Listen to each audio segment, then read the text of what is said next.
Yo, yo, yo, we are back at it again. I am your host. I guess I'm a host right now. I am your host for today, Cassius Israel, aka Kazak bin Yehuda. First of all, I want to give all honor, praise, and glory to the Elohim of Abraham, Isaac, and Jacob, the Holy One of Israel, who is Jesus. Once again, I am Cassius Israel. I have my team here. Yo, this is a beautiful thing, y'all. Y'all know this is beautiful, right?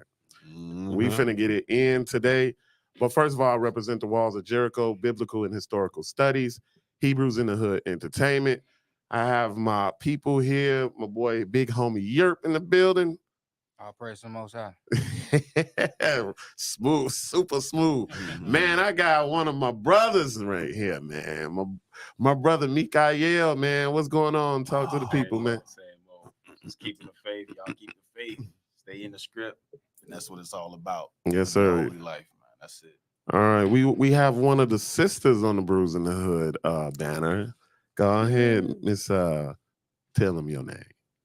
Hi guys, my name is Jasmine Israel. She's so reserved. Yo. All right, we got Wise Soul in the building. What's going on? What's the word, man? All glory to Abba, man. You feel me? Yes, sir. Yes, sir. Yes, sir. So we are back once again. We are back at it again, and we got a good one for y'all. This is kind of land backing off of the stuff that we've already been doing, but this is going to be a little different, right? Reason why that is we need to understand how to, first of all, the topic we're going over today is how to have healthy arguments. How to have healthy arguments, right? So what we're going to do though is that we're going to make sure we understand what an argument really is. I'm gonna go around. What y'all think? What is an argument? A disagreement. Okay. A violent disagreement. A violent, that's the typical understanding. Go ahead. When two people got two viewpoints and they're trying to come together to come with a conclusion. Right. So that's what we need to be doing, right? Anybody else? Just want it in your own words, real quick. Yeah, opposing viewpoints. All right, opposing viewpoints, right? What about you, my brother? Right. Same thing. All right, so opposing viewpoints, that's what we want to understand, right? And first of all, what we're going to do is we're going to deal with this as far as us being evangelists and us being people that's going out here preaching this word of God. One thing we have to do, though, is we got to make it make sense, right? And I think the art of that has been lost for a long time now, right? So for instance, let's just say you're running into an atheist, right? This atheist does not believe. Matter of fact, what he's really doing, y'all, is that this atheist, what he's saying is that your claim that God exists is false. So they're not really coming with evidence to prove God is false. They're just going to try to disprove your claim that God is false, right? But one thing that we can't do is that we can't act like we don't have to have strong reasoning skills, strong critical thinking skills. You see what I'm saying? So what we have to do is that we have to establish something, right? God wrote in this book how to determine he is God, or at least he put a standard up, right? So what we want to do is that we want to be able to show people that, but we want to be able to show people that in a healthy manner, right? Once again, this is land backing off the fact that we started this off with love manifested in the fruits of the spirit, right? So you got to have fruits of the spirit. You got to have peace. You got to have joy. You got to have long suffering. You got to have patience, things of that nature, right? Then we got into how to have effective communication skills, right? So you can be understood. The person understands where you're coming from, and then y'all can come to some type of, reconciliation, right? However, with this one, right, it's based on having communication skills, but do you have good reasoning skills with your communication skills, right? And so that's what we want to understand today, right? So what we're going to do is we're going to first deal with the fact that it does make sense that God exists, right? It really does make sense that God exists. Why is that? First of all, he's telling you that he's I am. That really means I exist, right? Mm-hmm. I am he. I am the one that exists, right? In all eternity. I am here in the present. I am here in the past, and I'm also here in the future. I can see it all, right? So that's what we're going to get into today, brothers and sisters, right? And while we're doing this, I want you guys to understand that you got to deal with some accountability when it comes to good reasoning, right? Because if you don't have good reasoning skills, how can you ever say you have a sound argument? How can you ever be justified when it comes to stuff you're offended by, stuff that you feel, things of that nature, right? So what we're going to do is we're going to establish, what does God want you to do before he starts saying that he's God, right? So what we're going to do, we're going to start this. We're going to get a few scriptures in here. We're going to start this at Isaiah, the 1st chapter. Isaiah, the 1st chapter. Isaiah, the 1st chapter, and we are going to start at verse 16. Isaiah, the 1st chapter, and we're going to start at verse 16. So before I even get to proving who I am, I'm going to tell you what I want first, right? All right, go ahead, my brother.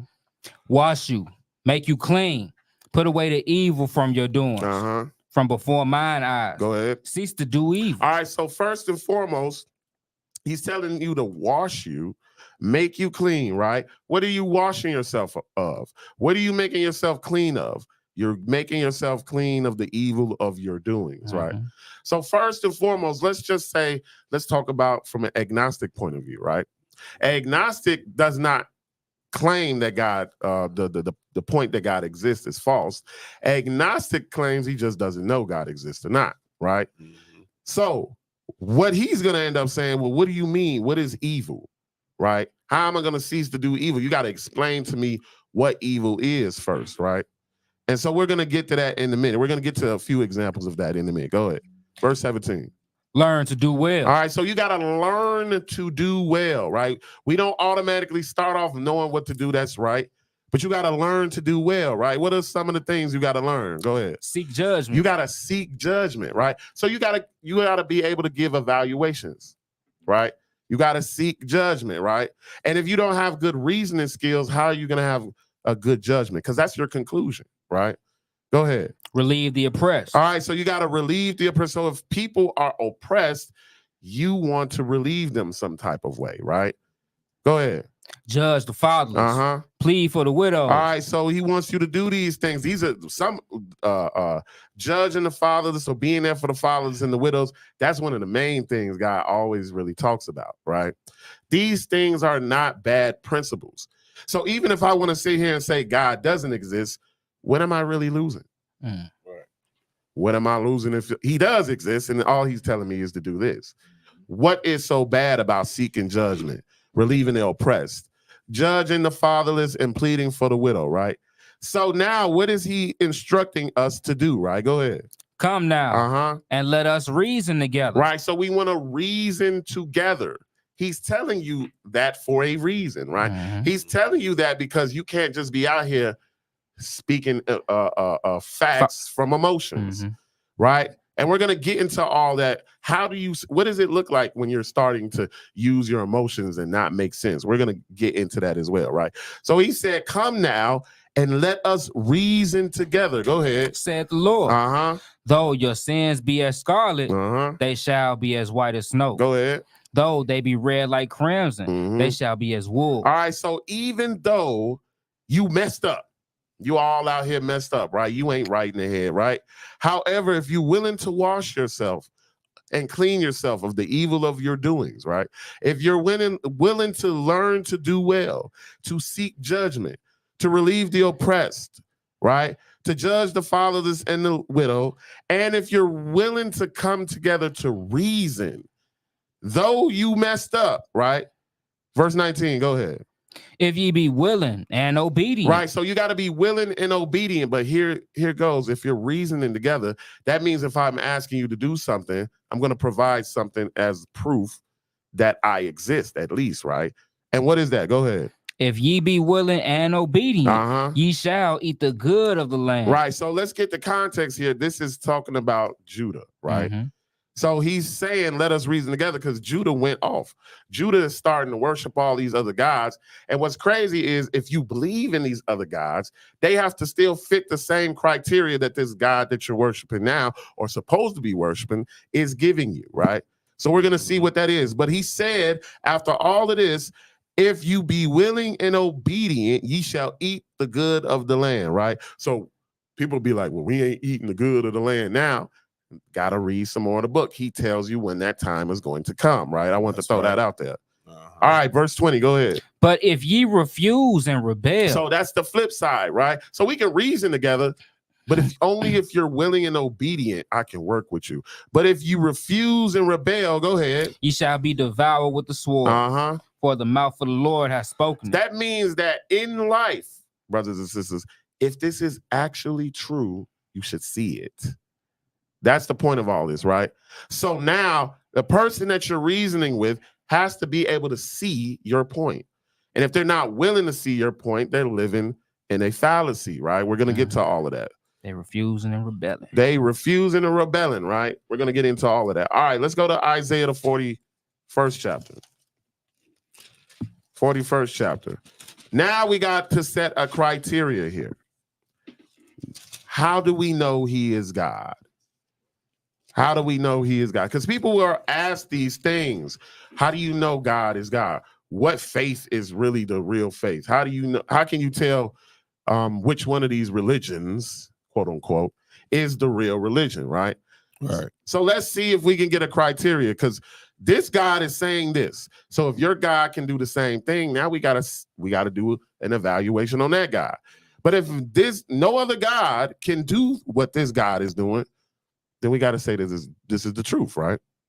All right, verse 21, Isaiah 41 and verse 21. Whenever you get there, my brother, go ahead. Produce your cause, Uh-huh. said the Lord. Go ahead. Bring forth your strong reason. All right, so now he's saying not only to reason together, he's saying bring forth your strong reason. So now it's Facts. going to get even stronger and stronger. Argument should get stronger. Your argument about God existing, once again, faith, in order for you to showcase your faith and please God, you got to believe that he is. First, you got to believe he exists and that he's a rewarder of those who That diligently diligently seek seek him. Mhm. So that's the two things, right? First, I got to see if he exists. Does it make sense that God, the God of this Bible, exists and he is the God of all the gods, right? Go ahead.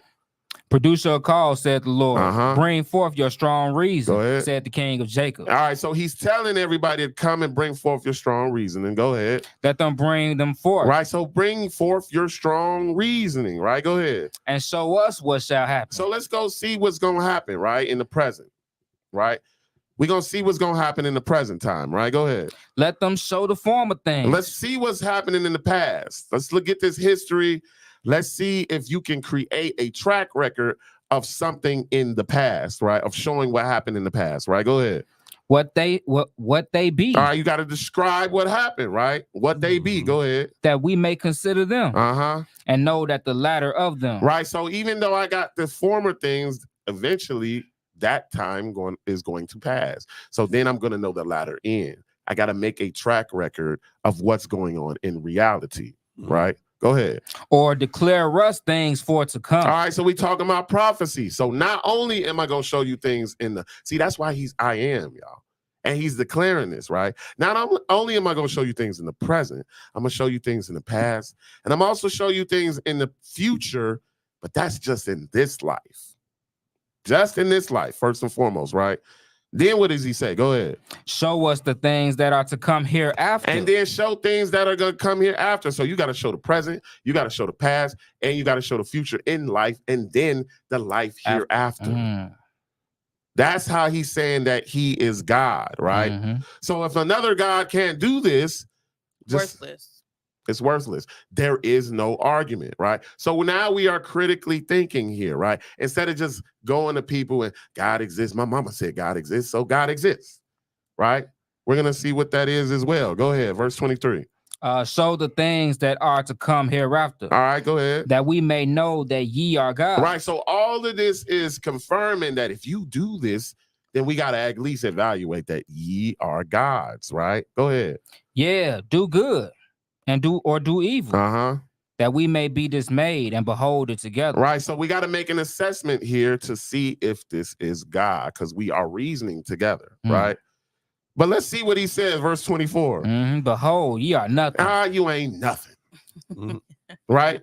What else ain't nothing? Go ahead. and your work of naught. Right. So all the reasonings that you have and all the sources that you have and all the information that you have, it's nothing compared to what I got. Nothing. Absolutely nothing. Go ahead. An abomination is he that chooseth you. Right. And it's so much of nothing that if anybody chooses to listen to somebody saying that, that's a man, a human being, it's an abomination. That's how serious this is, right? So he has set the standard of how he is God. But who are supposed to be the witnesses, right? Let's go see that. Isaiah, the 43rd chapter. Isaiah, the 43rd chapter. Isaiah 43, and we're going to start at verse 8. Isaiah 43, and we are going to start at verse 8. Whenever you get there, my brother, you can go ahead and read. Bring forth the blind people that have eyes, and the deaf that have ears. Right, so bring them. Bring the people that know they can see this, but they ain't trying to see it. Bring the people that know they can hear this, and it makes sense. It's sound, but they don't want to hear it, right? Go ahead. Let all the nations be gathered together. Also, it's getting real serious. I'm so sure of this. Let all the nations come together and do an assessment, right? Let all the nations come together and reason together and say that I am not God. Go ahead. Who among them can declare this? Go ahead. And show us the former thing. Right. So who can declare this? In the previous chapter, we didn't read this. He says none have declared this. So now you got to go out there and actually find a source of some God actually declaring these things, because this guy said none have. So we got to realize who we really dealing with, right? Go ahead. Let them bring forth their witnesses. All right, so you need witnesses, right? Just like you need witnesses in a court of law. You need witnesses for this, brothers and sisters. You are going to be judges, right? We are going to be priests. The priests are the lawyers. We got to look at stuff like that, right? Right. Go ahead. That they may be justified, or let them hear and say, it is true. So either come with your sources that show your God, or listen to what I'm saying and say it's truth. That's simple, right? That's real simple. So if anybody cannot do that, you cannot prove that you are God. Now you got to come and say that this is fraudulent. This is fraudulent, right? So God said, I am God. I'm here. I'm the beginning. I'm the end. Now y'all gather y'all witnesses to disprove what I'm saying. Right. So you got to debate that cause. You got to debate your cause. You got to produce your cause, right? All right, let's continue. Let's go to 2 Timothy. Do we do verse 10? Oh, my bad. I'm getting ahead of myself. Verse 10. All right, no, we definitely got to read verse 10. Yeah, Right. That's verse. All right, so now, thank you, my sister. All right, so now, after all this is said, who are his witnesses? So he's saying to bring your witnesses, but who are the witnesses of God, of the God of Israel? Go ahead. Ye are my witnesses, said the Lord, and my servant whom I have chosen. Talking about Israel, right? That ye may know and believe and understand that I am he. Before me there was no God formed. Go ahead. Neither shall there be after me. All right, so ye are my witnesses. Ye are the source. You are the source that I am God, which he's about to say, right? So he said, ye are my witnesses, saith the Lord, and my servant whom I have chosen, that ye may know and believe me and understand that I am he. So at this point in time, you got enough information. It makes sense. And you understand that he is God, right? And then he said, and understand that I am he. Before me, there was no God formed, neither shall there be after me, right? Now he's saying that with the false gods. People be trying to say, well, that's the Father. And so Jesus ain't nowhere in the picture. Now that is Jesus talking, but he's talking about the false gods that Judah is worshiping over him. We got to understand that, right? Verse 11, go ahead. 11, I, even I, am the Lord. And beside me, there is no Savior. Right, so now it's about he's saving you, right? And he's declaring that he is saving you, right? What do you need to be saved from? Yourself. You need to be saved from yourself. You need to be saved if you are doing what you're supposed to do for him. You are being saved from your enemies as well. So if I can see all these results, man, that's got to be God in the picture, right? Verse 12, go ahead. I have declared and have saved. Go ahead. And I have showed when there was no strange God among Right. you. So when there was no strange, even you being your own strange God, because you worshiping yourself. Right. That's what all that humanism and all this other stuff Yeah. is going on. Right. So now everything, the humans did everything. We are the gods now. Right. But then you can't do what he is establishing you should do if you're God, right? So he said, I've declared and I have saved. I have showed when there was no strange God among you. Go ahead. Therefore, ye are my witnesses, said the Lord, Go ahead. that I am God. You are my witnesses that I am God, right? That's heavy. Yeah. That's real heavy, right? All right, so we got to understand that even the apostles was telling us to do this. You got to recognize that even though we've read this over and over again, you now got to recognize with these other precepts that they were always telling you this. They were always telling you how to deal with proving God is and that he's a rewarder of those who diligently seek him. Yes, sir. Right? All right, let's go to 2 Timothy, the 4th chapter. 2 Timothy, the 4th chapter. Right? So even though he's establishing that he is God, he's not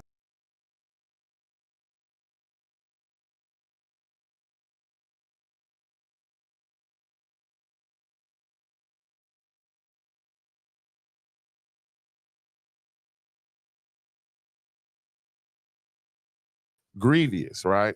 Mhm. All right, 2 Timothy 4 and verse 1. Verse 2, I'm sorry. 2 Timothy 4 and verse 2. Whenever you get there, my brother, you can go ahead and read. Preach the word. Uh-huh. Be instant in season. Go ahead. Out of season. All right, so you got to be able to preach the word when you don't feel like it, when you do feel like it, when you're comfortable, and when you're uncomfortable, right? That's what that means. Go ahead. Reprove, Uh-huh. rebuke, exhort with all long suffering and doctrine. So first of all, you got to be patient and long suffering with people because once again, we're going to see these people are opposing themselves, right? So you got to come with the fruits of the spirit and strong reasoning. If you don't have that, then you're wondering why people then ran off offended and you didn't lost the soul because you didn't have these two things, right? All right, verse 3, go ahead. For the time will come when they will not endure sound doctrine. And you got to understand that they will not endure sound doctrine. This is the time for that. This is really the time for that. Why? Because more information is coming out. So it's getting the argument that we have that God of Israel is God is getting more and more solid, right? Getting more and more for certain, right? Go ahead. For the time will come when they will not endure sound doctrine. Go ahead. But after their own lust shall they heap to themselves teachers having itching ears. So they know that it's sound, but they're going to look for teachers to tell them what they want to hear, right? But they know that it's sound, right? Verse 4, go ahead. Verse 4, and they shall turn away their ears from the truth and shall be turned unto fables. So they're going to turn their ears from the truth, what's sound, but then they're going to turn unto fables, right? Verse 5, go ahead. But watch thou in all things. Go ahead. Endure afflictions. Go ahead. Do the working of an evangelist. Go ahead. Make full proof of thy ministry. So they've been telling us to do this, right? You got to have evidence for your faith. Mm-hmm. There is no faith without evidence. There is no sound faith without evidence to prove it, right? There ain't no evidence without witnesses. Right. And they ain't no evidence without witnesses. So we got to understand that out of the mouth of 2 or 3 witnesses, credible witnesses, you can't get not your friend, not your homie. Credible witnesses. So out of the mouth of 2 or 3 credible witnesses is a matter established, right? Right. All right. So now let's go to the last place. 2 Timothy, the 2nd chapter. 2 Timothy, the 2nd chapter. It is hot in this point. 2 Timothy, the 2nd chapter, and verse 1. 2 Timothy, the 2nd chapter, and verse 1. Whenever you get there, my brother, you can go ahead and read. Thou, therefore, my son, be strong in the grace that is in Christ Jesus. And one of the ways you do that, you got to have good reasoning, man. You have to have good reasoning, right? Go ahead. And the things that thou hast heard of me among many witnesses. So you see, this is repeating, right? They're not saying the things that you heard from me, just believe it. I got many witnesses that it makes sense that if you heard it, you should believe it, right? Go ahead. The same commit thou to faithful men who shall be able to teach others also. All right, so when you hear these things, then you want to go into other faithful men so y'all can teach other people, right? Skip down to verse 15. How are we going to do this? How are we going to have sound reasoning and judgment? Right? How are we going to do this? Verse 15. Go ahead. Study to show thyself approved unto God. So you can't bring your concentration of studying on this book once a week. You got to study to show thyself approved. That means if I can't go and prove that God is God based on his criteria, I ain't studying enough.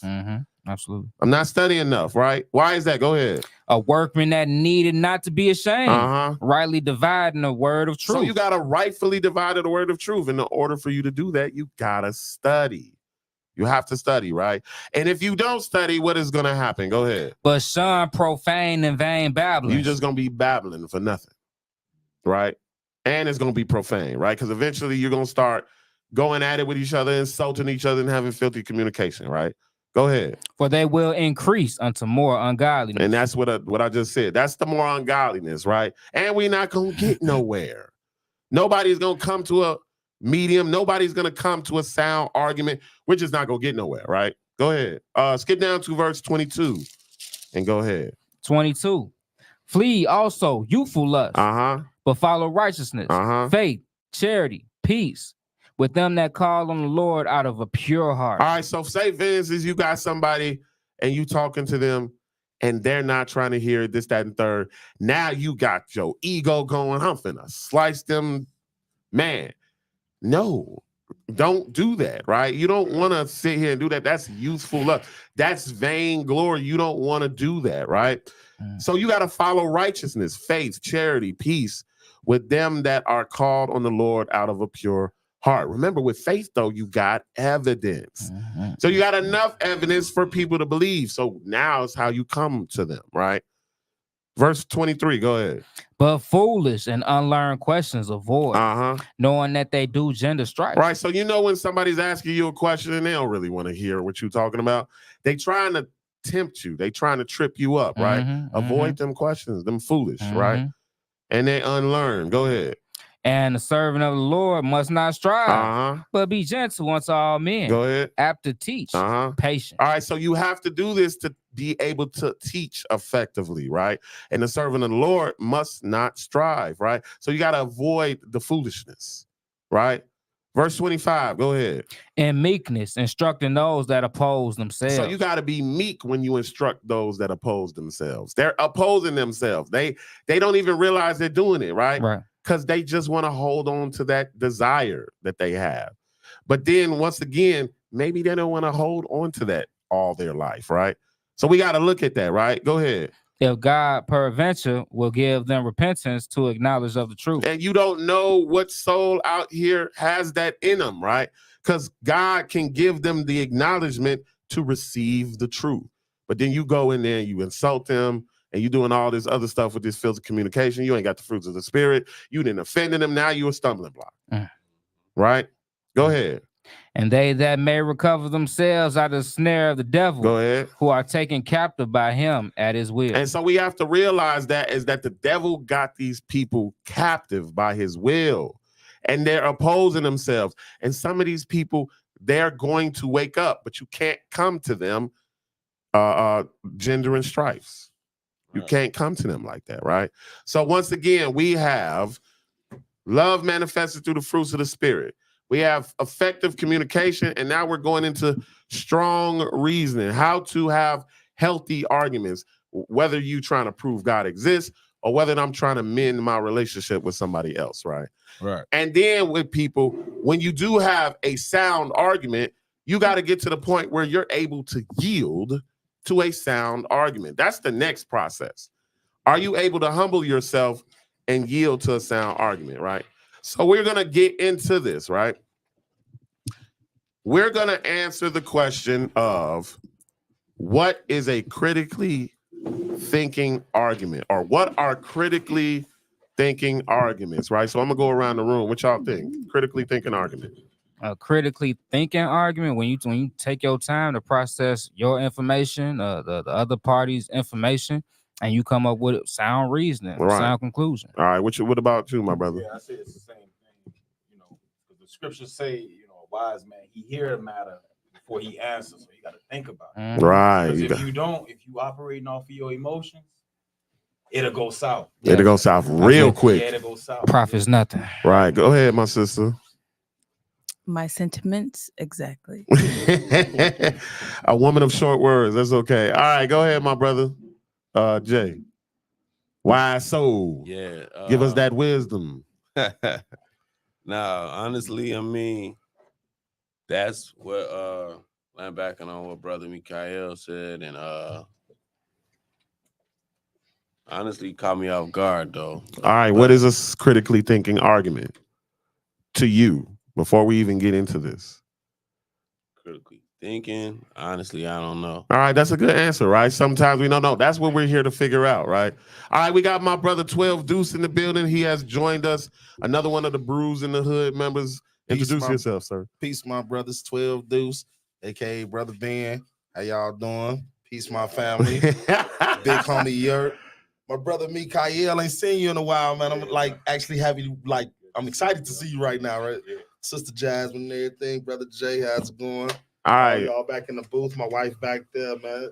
Sister Zipporah back there, and of course. Big homie Franco over there, you know what I'm Hey saying? man, don't be telling people who here, homie. You know what I'm saying?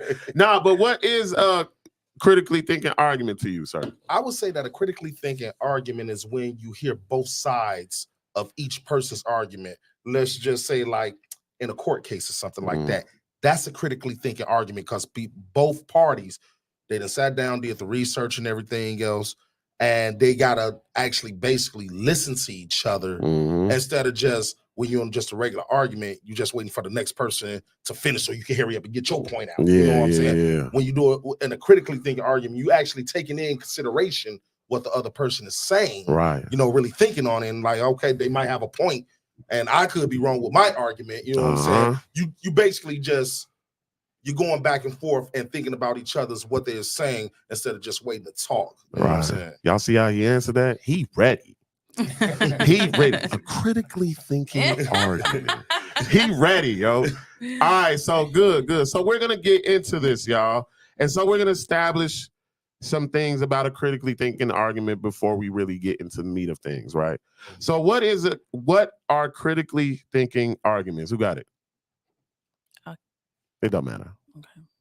We're just saying, what is a critically thinking We're argument? gonna read it from this paper. Oh, We got scholarship. Remember, we do scholarship at the Walls of Jericho, right? Go ahead.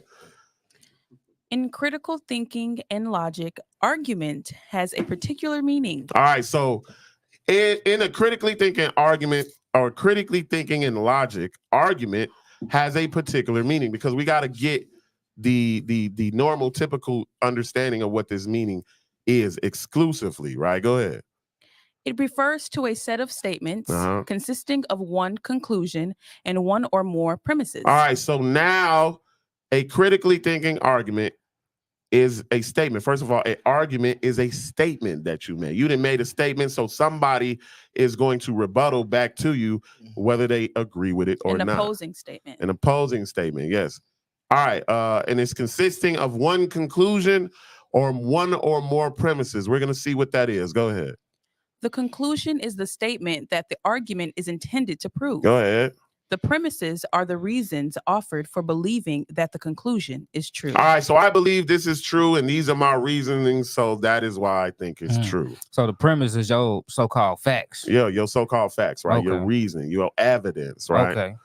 Right. Premise equals evidence. Premise equals evidence, and then the evidence, the reason comes from the evidence, right? Gotcha. All right, go ahead. A critical thinking argument could use a deductive reasoning approach All right, go ahead. and an inductive reasoning approach, or both. All right, so you got to recognize, so in order for you to get sharper on your reasoning skills, you got to know the difference between the two, right? So a critically thinking argument can use a deductive reasoning approach and inductive reasoning approach, or both, right? Let's see what both of these are, right? Go ahead. Deductive reasoning. Deductive reasoning attempts to absolutely guarantee a conclusion's truth through logic. So what's absolutely true is deductive. Yes. What is absolutely true is deductive, right? Or in other words, another word for this is when it's a sound argument. Mm. We're gonna get into different terminologies so people can understand your reasoning will start to sharpen because you got to know the difference between certain things. So right? so you got a set of premises and y'all going back and forth and they can't disprove them premises. Right, It's a deductive argument. right. Pretty much is a deductive argument. Or let's get into the next one. Go ahead. So basically, like a topic. No, the topic is the conclusion. So the topic is, I believe, say for instance, I believe ice cream is cold. My evidence is because I licked it before.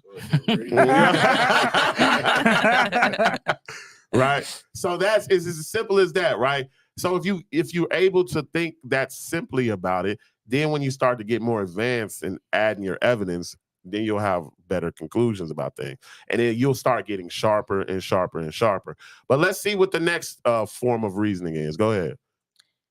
Would you like me to finish? Yes. Okay. If a deductive argument's premises are true, Uh-huh. it should be impossible for its conclusion to be false. All right, so that's what we get into, right? So if a deductive argument's premises are true, notice it says premises, right? We can take this back to the Bible, right? Out of the mouth of 2 or 3 witnesses is a matter established. If I got 2 or 3 premises that are true, my conclusion is true, or it should be Right. impossible to be false. Should be, right? Mhm. Go ahead. Inductive reasoning. All right, so we got the deductive reasoning. Remember, the deductive reasoning is absolutely true. Let's see what the inductive reasoning is. Go ahead. Inductive reasoning attempts to show that the conclusion is probably true. All right, so now a lot of people, I'm telling you that we're going to get sharper as this goes on, right? So a lot of people have inductive reasoning and they think it's deductive. Then they get mad when people are not trying to hear them out. But you haven't made a sound argument. So if you're saying I offended you and I need to apologize or give you the reason why I did what I did, then you got to come to me with a sound argument. If you're actually saying I committed some type of offense, that is somebody that's communicating. That is somebody that's letting you know, hey, this is how I feel. This is the reason why. And I think it's true that you did this because of such and such and such. Right. So you have to come back and say, well, no, I didn't do it. Or no, I didn't do it because this, that, and the third. Or I did do it. I'm sorry. Right. Then once you know that it's sound, that's when you have the obligation to say, you know what? I'm going to humble myself. I apologize and I'm going to correct myself. Yep. That's what you got to do. Right. Continue, my sister. With each premise making the case for the conclusion stronger or weaker. Right. So your reasoning for this probable conclusion, right, is either going to get stronger or it's going to get weaker. Right. All right, let's continue. So now, how do we assess a critically thinking argument, right? How do we test this out? How do we examine it, right? How do we reason together, right? Go ahead. How do I assess a critical thinking argument? Go ahead. You can evaluate whether an argument is valid or invalid, sound or unsound, strong or weak. All right. So now this is when we're getting to the meat of things. You know, an argument can be valid and not sound. Mm-hmm. And so a lot of people are justified by valid arguments that are not sound. Let's get into that. What does that mean? Right? Go ahead. Validity. All right. So validity. Go ahead. If an argument is said to be valid, it means that it is impossible for the conclusion to be false if the premises are true. All right. So now it just says, remember, a valid argument is just saying that it's impossible to be false. Does that mean it's true though? Oh. That's a valid argument. Something it's impossible for this to be false, but that doesn't mean it's true. That's a valid argument. That means that if you act off of that reasoning, you're jumping to conclusions, right? You're being hasty. So you can't do that, right? Keep going, my sister. If an argument is invalid, it is possible for the premises to be true and the conclusion false. That's invalid, right? I hear what you're saying, but that's not true. Right. You see what I'm saying? You got your premise, your reasons for believing in what you believe, they're true, but then your conclusion is not. That's invalid, right? So remember, a valid argument, it's impossible for it to be false, but that doesn't necessarily mean it's true. And a invalid argument is that your reasoning can be true, but your conclusion is false, right? But now let's see what a sound argument is. So remember, now the understanding is going to increase. Paul said they will not endure sound doctrine. He didn't say valid. He said sound doctrine. So he saying that the argument is deductive. It's absolutely true. So it's going to be time when they going to know that it's absolutely true and they still not going to do it. So sort of words, a lot of these teachers out here make it sound good. And they make it sound good because it's valid. And you don't know the difference between a really sound argument and a valid argument, right? You can't get tripped out by that. Satan is deceiving people with valid arguments. Wow. That's what he do. He uses the truth. And then he Adds hits you a with lot some- of- He gives good reasons, but he's not coming with a true conclusion. So you got to watch out for that, right? All praise. All right, soundness. Let's get into that. Go ahead. Soundness. An argument is sound if it is both valid and contains only true premises. All right, so a soundness is an argument if that is both valid and contains only true premises, right? So it is impossible for it to be false and it's only true premises. That is a deductive argument. That's sound Sound. reasoning, Sound, yeah. right? Go ahead. If either of these conditions isn't met, Go then ahead. the argument is unsound. So these conditions have to be met for it to be a sound argument, right? So let's just say, let's deal with some doctrine, right? You hear a new doctrine, right? It sounds good, it sounds reasonable, but the conclusion is false. You got tripped up by a valid argument. Man, this is valid. You're gonna hear people say that. Man, this is valid. This is valid. You got to ask them, is it sound Right. though? You had you had a little bit of inductiveness in that. Right. It's just strong. You got a little bit of inductiveness in it. Right. If that's a word. Y'all fact check that one for me. All right. So now we got to make sure that once again, the point is to have a sound argument, right? All right, let's go to the next one. Go ahead. Strength. A deductively strong argument is both valid and it is reasonable for the person in question to believe the premises are true. All right, so it's reasonable because it's sound, right? It's sound. But remember, you can have a sound argument, but it's still faith because you were not there to see it. That's what we're living with this Bible. We don't see God. We haven't seen any similitude of God, but he's left enough evidence here and good reasons. It's strong enough. He still has a deductive argument for his case that he is God. He has a deductive argument. We just can't see him. So it's still got to be faith, right? Because faith is the evidence of things not seen. So we have hope in the substance of things that come. But once they come, it's no longer hope and it's no longer faith. It's for certain. So we got to understand that, right? That's how we got to think when we're dealing with the word of God, right? We're not dealing with a fairy tale. We can go out there and tell an atheist, we got evidence. We can go out there and convince an agnostic, we got evidence, right? And we can show them that God, the God of Israel, he is God. And nobody has declared the things he said. And he said nobody did. So if you go out there and search, you're not going to find it. I searched all over. Couldn't find nobody. Now you go get your witnesses and your facts Right. and your premises. your premises, and let's come together and reason. And let's do an assessment, right? Let's do an assessment. And there ain't no reason to argue about somebody that don't exist. Exactly. If he ain't there, we ain't, what is there to talk about? Right. So we ain't going on. Why are we doing all this? And like we could be out here living life. Right. You know what I'm saying?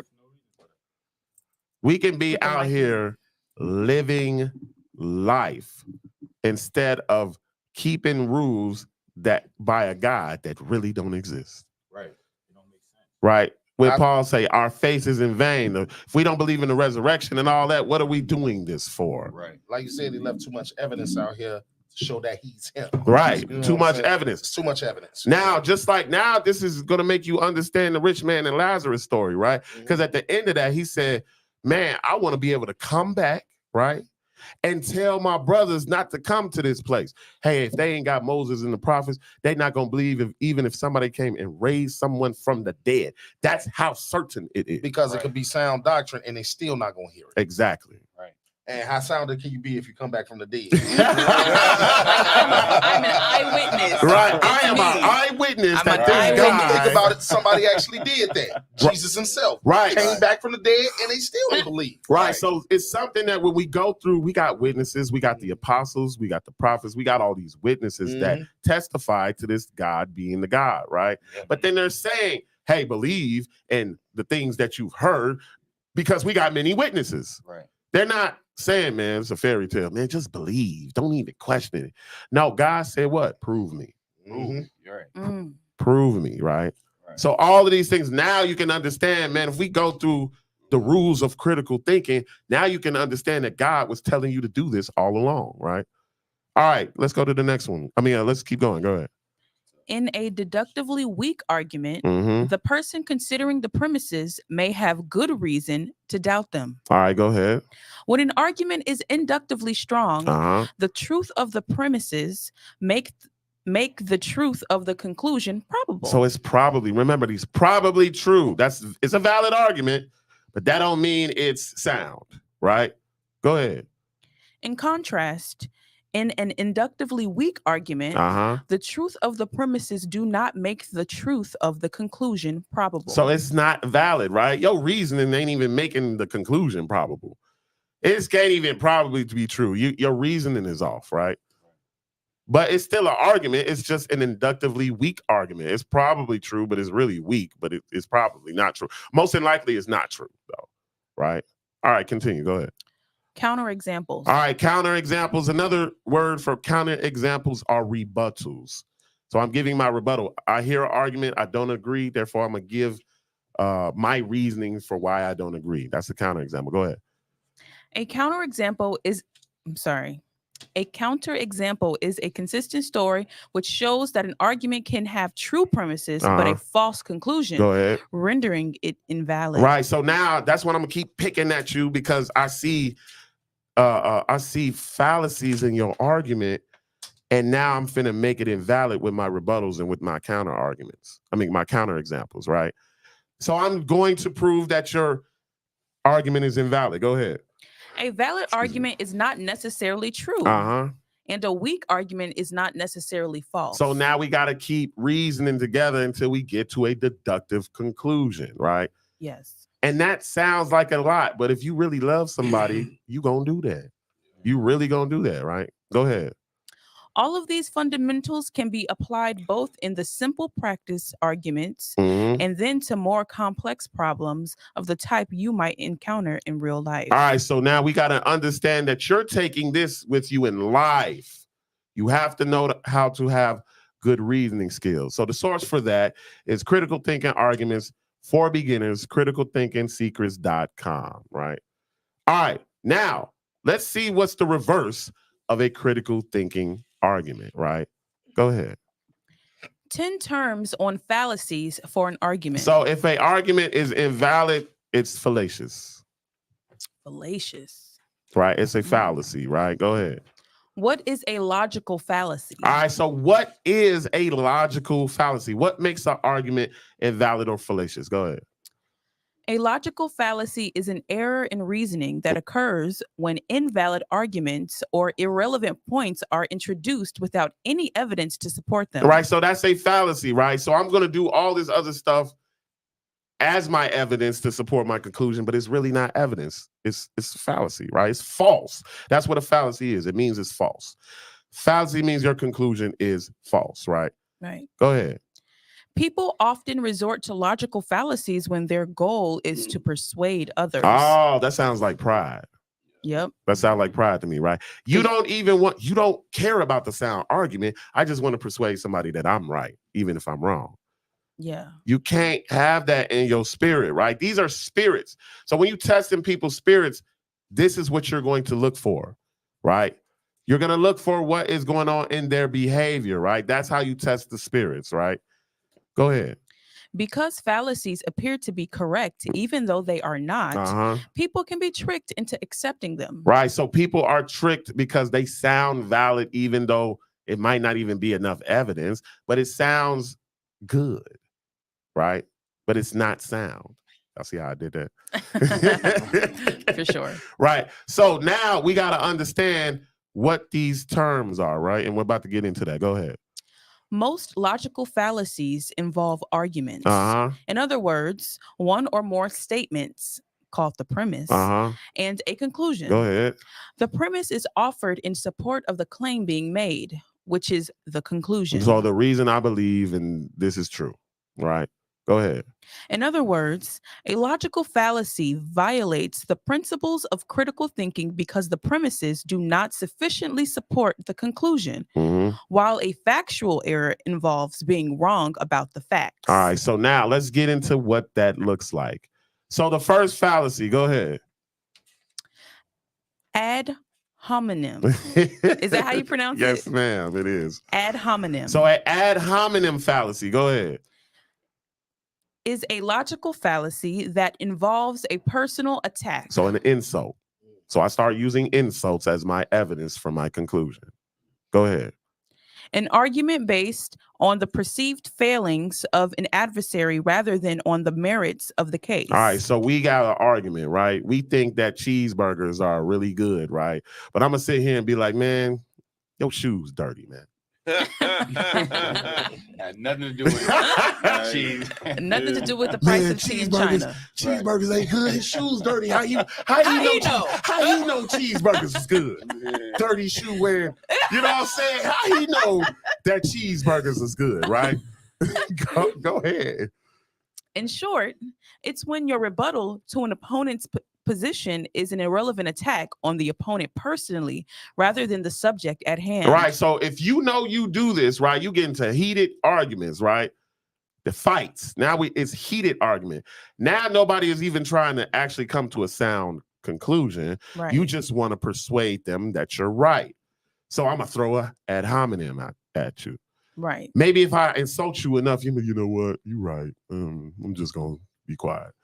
People do that though. But it's I think that's why in the court of law, Mhm. like the opposing attorney would say, objection. That has nothing to Right. do because they'll try to discredit the witness. Mhm. If I know you slapped your mom last week, how can you get on the stand and testify for someone? Not, like the jury will be like, That's He a slapped that's a valid argument. See that Exactly. you gotta look at that. Wait a minute, he slapped his mama. This man stole a candy bar from the store. Wait a minute, he slapped his mama last week. That man guilty. He had to steal that Exactly. candy bar. he had to steal. Precisely. He had to steal that candy Only bar. people who slap mama steal candy bars. Right. So does that sound reasonable? no. No. Right. So now what I want y'all to do is when we go through this, track how many of these, and you can actually put it in the comment section, track how many of these you've done with people. Mhm. Right. And be real with yourself because now, dang, I've been doing this. I'm not trying to do this, or you are trying to do this. So I'm going to do this for the people. If you want to be wicked, I'm going to show you how to use fallacies. If you want to be wicked. But if you want to be righteous, I'm going to show you how to avoid fallacies Identify them. and avoid them. identify them. Oh, identify, right? So you got to identify these fallacies, right? Go ahead. To discredit the position by discrediting its supporters. Right. So remember my audience. I have an audience, right? So me and another person going back and forth, I'm trying to persuade the audience. So what do? I throw out insults. They will be persuaded that I have a sound argument, right? Mhm. But that's not necessarily the case, right? All right, go ahead. It translates as against the man. So ad hominem is a Latin word that translates as against the man, right? So you're coming against the man, and that is your evidence. I'm just coming against you. Notice Instead of coming against the against man. argument. Right. Exactly. Against the man and not against the argument. Right. I'm coming against you, right? I'm coming Yeah. against you. The It's like psychological. right, all of it is it's psychology as well, right? All right. Next one, go ahead. Would you like me to finish that? Yes, I would. Using an ad hominem fallacy pulls the public's attention off of the real issue and serves only as a distraction. Right. Yes, it So does. you gotta avoid the insults, right? We're listening to this and we're learning. Man, when you having an argument, just leave the insults out. Has Right. nothing to do with nothing. It has nothing to do with nothing, If right? you mature, Yeah, if you Yeah, mature. facts. So this is going with maturity. Once again, if you notice yourself doing this, you got to take a check on yourself, right? Consider thy ways. Consider That's your why- ways. That's why this is good for us, because people don't notice this stuff. Right. They So don't know that they're actually doing it until they're actually doing it. Yeah. You know Right. what I'm saying? because it's good when you associate a word with action. Yes, you're able to. Yeah. Mhm. Right. So we want to be able to do that for the people, right? All right, number 2, go ahead. A straw man, Mm-hmm. also known as straw man. Go ahead. Argument is one in which the person sets up and then attacks a position that is not actually being debated. All right. So when it comes to a straw man is an obvious distraction, right? Mhm. I always use this for my students, right? I believe that the sky is blue. I'm arguing back and forth with somebody if the sky is blue. Next thing you know, the argument turns into the grass is green. That's not even the subject we talk about. So when you change the subject, that is a straw man. When you change the subject and it's obvious, man, you know we ain't even talking about that. We talking about the sky being blue. Now we talking about the grass is green. And then what's crazy is this is how people win arguments. They will do a straw man. Now we're talking about the grass being green. Oh, I got great evidence that the grass is green. So I'm making a sound argument about the grass being green, but that ain't even the topic no more. So guess Mhm. what? It's a sound argument without the topic being the same The thing anymore. conclusion changed. Yeah.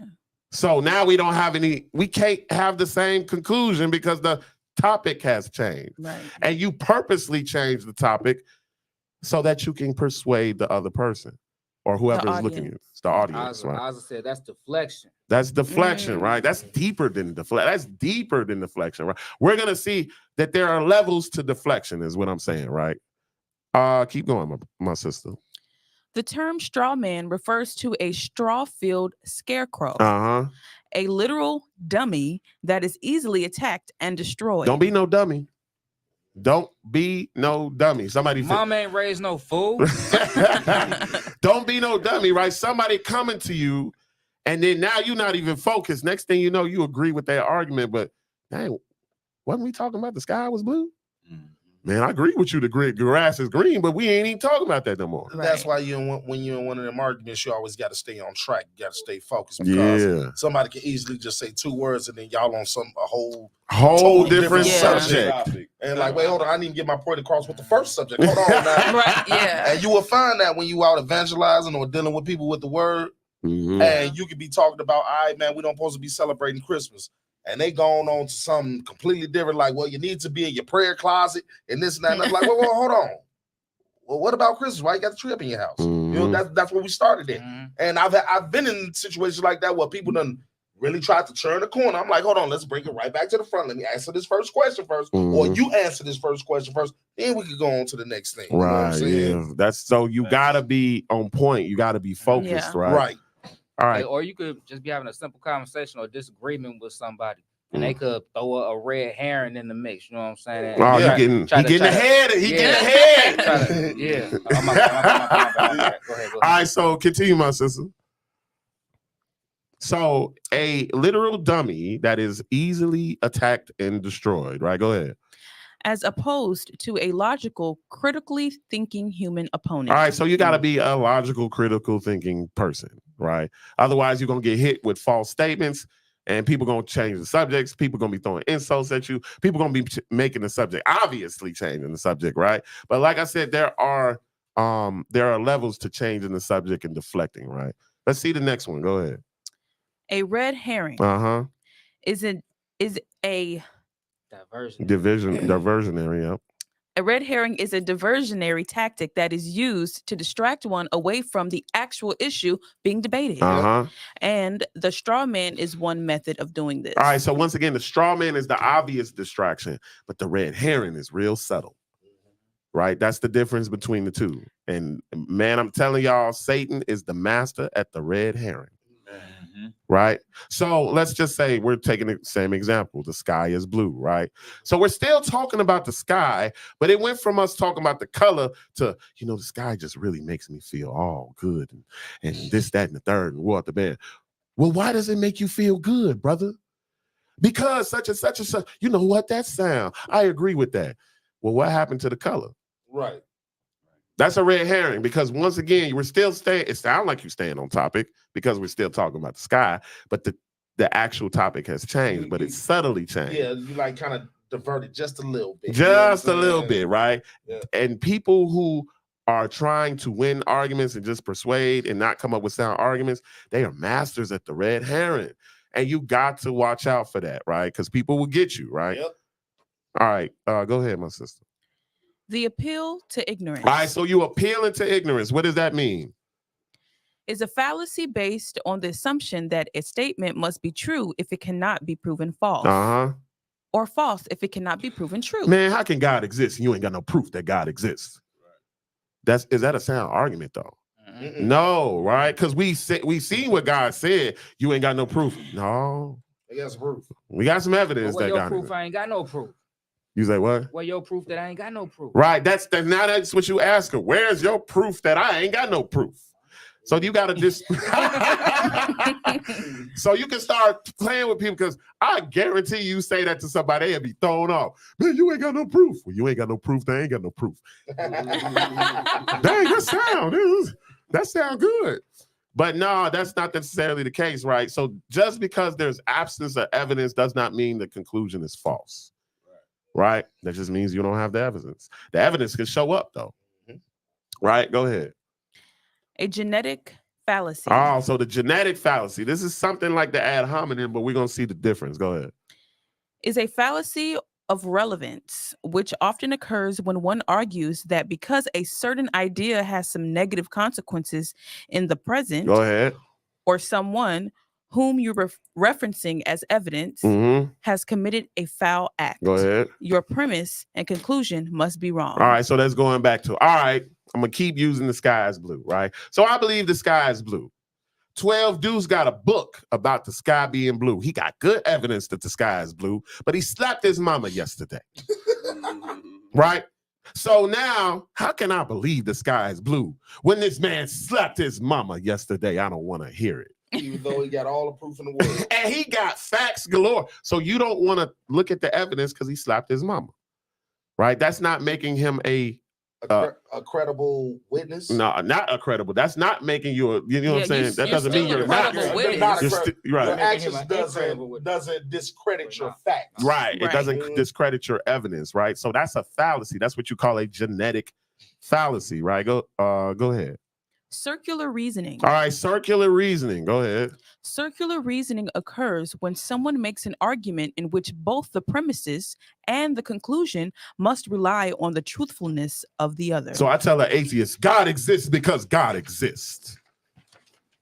How you think you got here? That's circular reasoning. That's circular reason. Or if I sit here and say, man, I gotta do what I gotta do. Why? Because I gotta do what it. I gotta You do. know what I'm saying? Because I gotta do what I gotta do. The sky is blue. Why? Because the sky is blue. Right. So that's circular reasoning. That means your premise and your conclusion is saying the same thing. That is fallacious stuff. Basically, you're talking in circles. Right. You talking in circles, right? Go ahead. Confirmation bias. Oh, this is a big one, right? Go ahead. Confirmation bias is a cognitive bias that describes our tendency to cherry pick, Mhm. recall, and interpret information so that it confirms our existing ideas, views, and values. So I want to say something about this, right? This is what it was talking about when it says that people are opposing themselves. They have a confirmation bias. You still got to come to them in meekness. That's what I'm saying. I don't want to hear. He said, let the blind people that have eyes and the deaf people that have ears, bring them to. But you still got to deal with them in meekness because some of them can be like that now. Mhm. But if I deal with them in meekness with the fruits of the spirit, they can let their guard down. Yeah. Now they can deal with sound reasoning. But you have to have the fruits of the spirit. You have to speak softly to each other, right? In order for them to not have that ego that's ruling their members, right?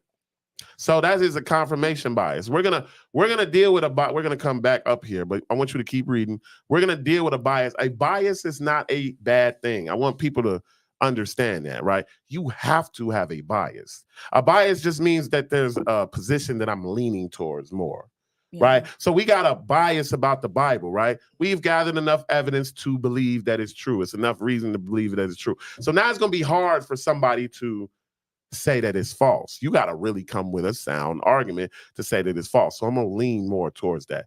This is a bias, but a confirmation bias is that I'm only looking for information that justifies the beliefs I have. But there's beliefs that's going to say that my beliefs are wrong. I don't want to look at that. I don't want to see that, right? All right, let's finish that. Go ahead. In other words, we naturally want to ignore evidence that would disconfirm the beliefs we already have. All right, go ahead.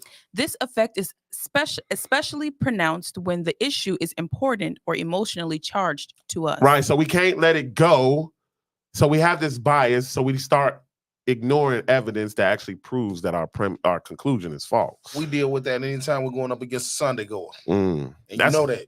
That's what I'm saying. But even with them, you have meekness in your You spirit. still Yeah, have to have that- the fruits of the spirit. Man, you got to talk to them like real gentle. Well, I say the members. I ain't gonna say the pastor because they know what. Oh pretty much know no, what he they said doing. rebuke them sharply. Yeah, like I that's say go different. upside their head. You know what I'm saying? That's Now different. the members that's in the church, you basically got to treat them like babies. You know Or what I'm sheep. saying? I like it when, like, say for instance, we're in a room and we got somebody that's new, right? Mhm. And we talk to each other about the word indirectly. So I'm not talking at them. I'm talking to y'all about the word, and then I'm talking to y'all about how much evidence we got in the word. We just talking about the evidence. That person's going to hear that, and it's gonna start convicting them. It's like, regardless if they come in right then and there, it's gonna start convicting them. They might not wake up and do what they're supposed to 10 years later, but that's the seed. Right. The reasoning, the strong reasoning, that is the seed. The strong reasoning with the fruits of the spirit, that is the seed. That is a effective seed, right? Mhm. All right, go ahead, my sister. A hasty generalization. All right, so you being hasty, right? Mhm. Go ahead.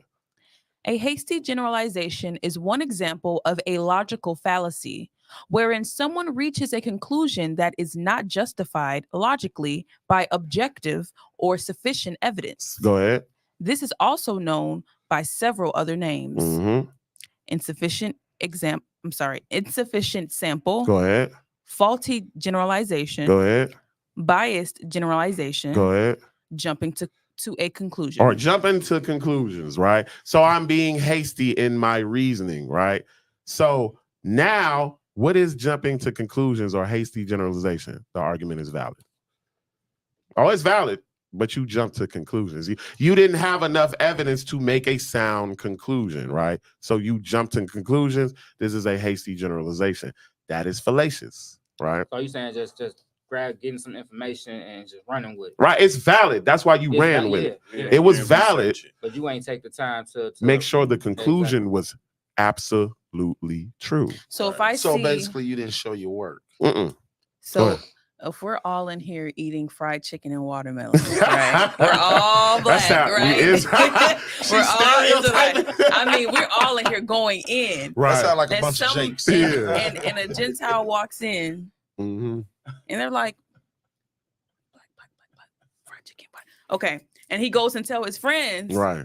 man, all black people eat fried chicken and watermelon. Yeah, it's valid. Valid. I came in here. It's inductive. So inductive is probably true because I see a pattern that's going to make me come up with a conclusion, but it's not for certain. So I jump to conclusion. I run with, Right. hey, y'all, black people eating all the chicken and watermelon. Hey, I just want to say for the record, I do not like watermelon. It's not one of my favorite See, things. that's man. a hasty generalization. Here is a black man that does not like watermelon. Right. Actually, two. I'm not. There Wait, are two Well, black you men. not black. You not black, brother. You lying. You not black, brother. I like that chicken. My bad for Right. the hasty Yeah. generalization. All right, good. All right, let's go to the next one. Appeal to authority. Oh, this is a big one, yo. Big one. Go ahead. Appeal to authority is insisting that a claim is true simply because a valid authority or expert on the issue said it was true Uh-huh. without any other supporting evidence offered. All right, so when it comes to God, right? I'm believing God because my elder said I should believe in God. Or I'm going to believe in God because my mom and daddy told me that God was real. That's the authority that you was over. Mhm. That was you was under, rather. You were under their authority. They said that this is a fact. They said that this is evidence. I didn't go check it. I just believe it because they said it. That's Study appealing. to show thyself. Thyself. Work out your own salvation with Exactly. fear and trembling. I got to make sure I'm not running around with fallacies. These are spirits, y'all. These are spirits, right? So actually 9 and 10 actually go really well with each other. So when you got a organization, it's called organizational thinking, right? An organization or any type of place where a mass of people come and there's somebody that they reverence as the leader, they're going to conform. Most people, you got to watch out for that, are going to conform to what the leader says because they're not going to check the evidence when he lays it out. So that's like, my bad. Go ahead. No, so that's like going to class on the Sabbath day and listening to the lesson, but not researching it for yourself. Right. So I'm going to the class. Oh, I know he right because it's him. Right. And then Respect the person. I come back to the crib. All right, y'all, it's time to party all week, such and such and such. But then when the Sabbath comes in, man, yo, this is so valid. This is so valid. And then they run with it because they are making a hasty generalization, right? Because they jump into conclusions because they're appealing to authority. They think because he said it that it's true, right? Go ahead. The bandwagon fallacy. All right, the bandwagon fallacy. Go ahead. The bandwagon fallacy is committed whenever one argues for an idea based upon irrelevant appeal to its popularity. All right, everybody thinks it's true, so it's got to be true. Right? So these are the common fallacies. It's a lot of fallacies, right? If you want to go out there, if you want to go and research it, you can go on YouTube, you can go on the internet, grab you some sources, type up logical fallacies. It's a lot of them, right? So these are just the basic 10 that you're going to deal with in regular life, right?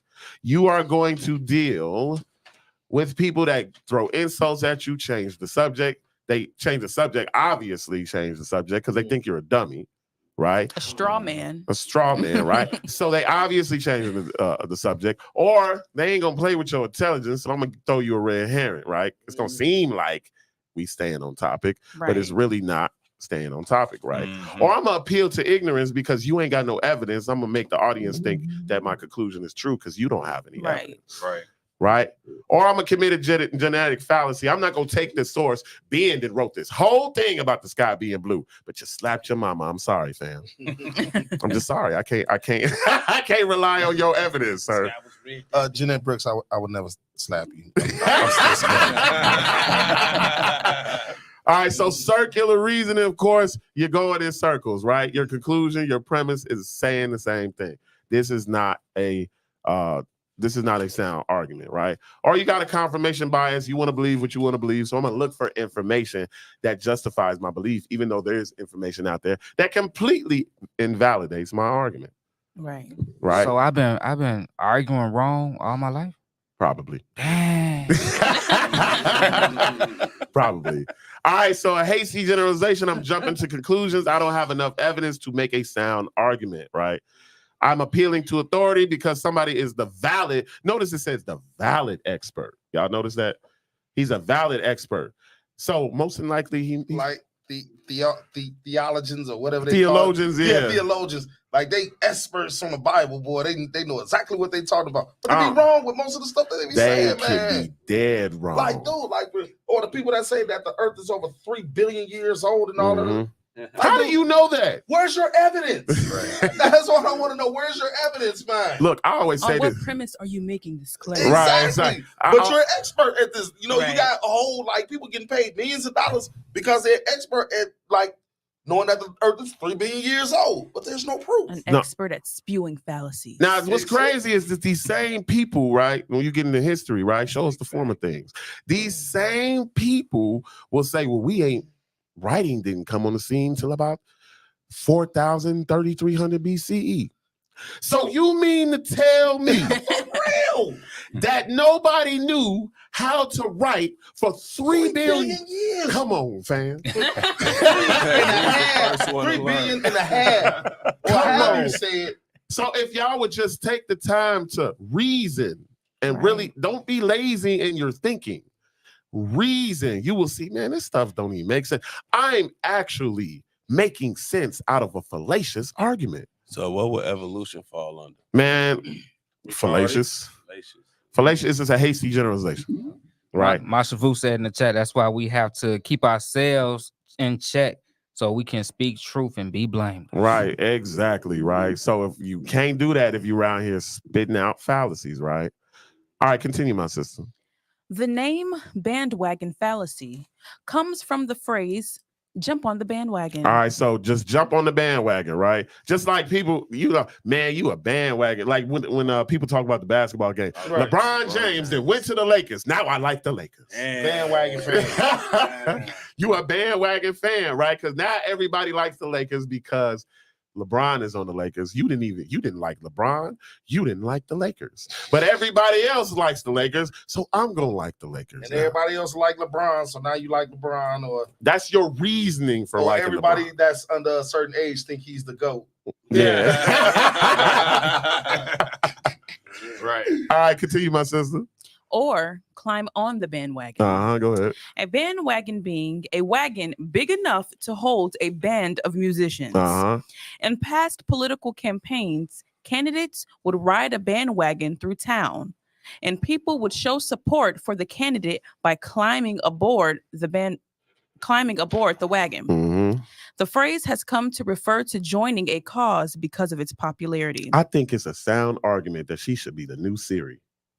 I was going to tell her that after we finished. Like she needs to apply somewhere where she uses her voice. You need to read books for people or something. I promise you, I was thinking that the whole time. Like her voice, reasoning. like I thought it was just me. right. I think she could read stuff for people. She could be on the phone, but like for The new movies, press Bible, one. the Bible app, the new voice on the Bible You app. can tell people to press 1 when they want a certain movie. The movie phone. You know what I'm saying? Please press 1 now. Oh, Oh, real, see, man. look, didn't that sound perfect, y'all? Yes. It sound like I want to go see that movie now. All right, go ahead, my sister. Glossary of critical thinking terms. All right. So now what we're going to do, we're almost finished, right? We're going to go down to where it says authority. And so what I want you guys, this is for the men. I'm going to say this, right? Well, This- we're gonna stop at authority.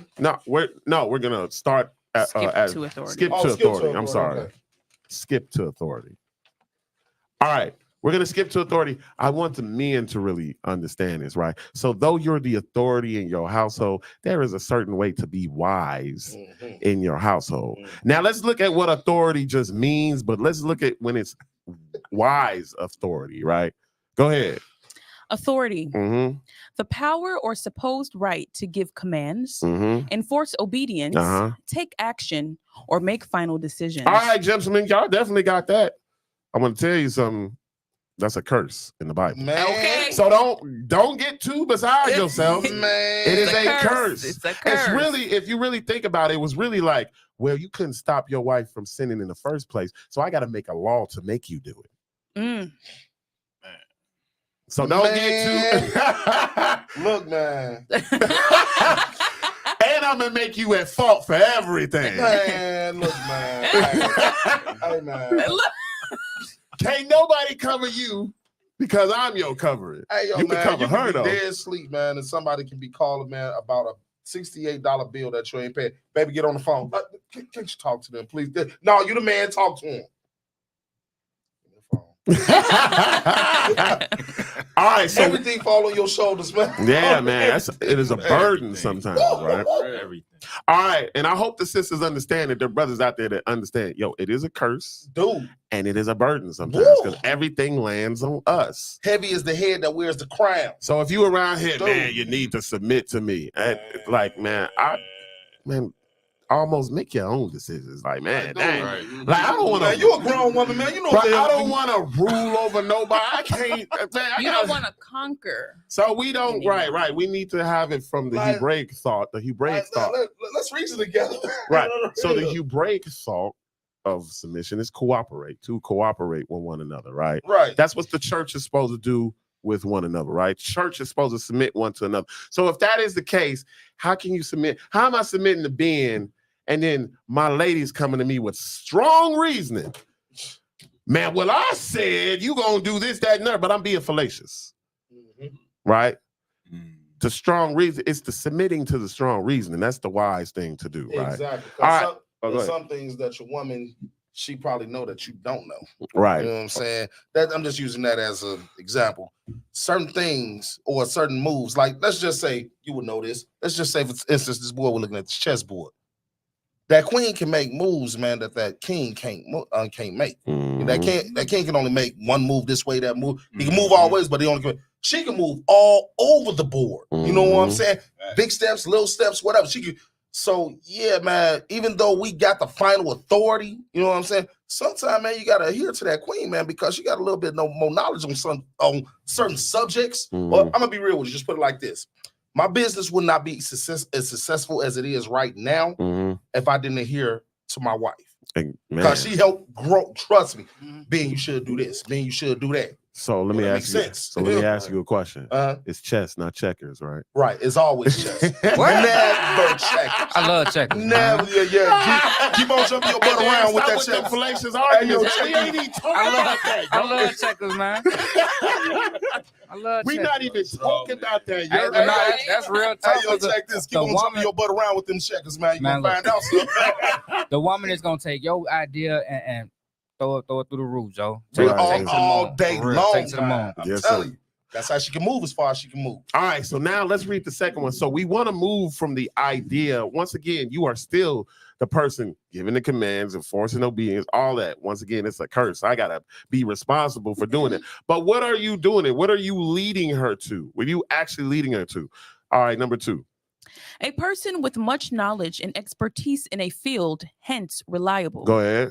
Critical thinkers recognize that ultimate authority rests with reason and evidence. Oh, Mm. so if you're a real authority, you will give your wife a reason you want her to do something. Exactly.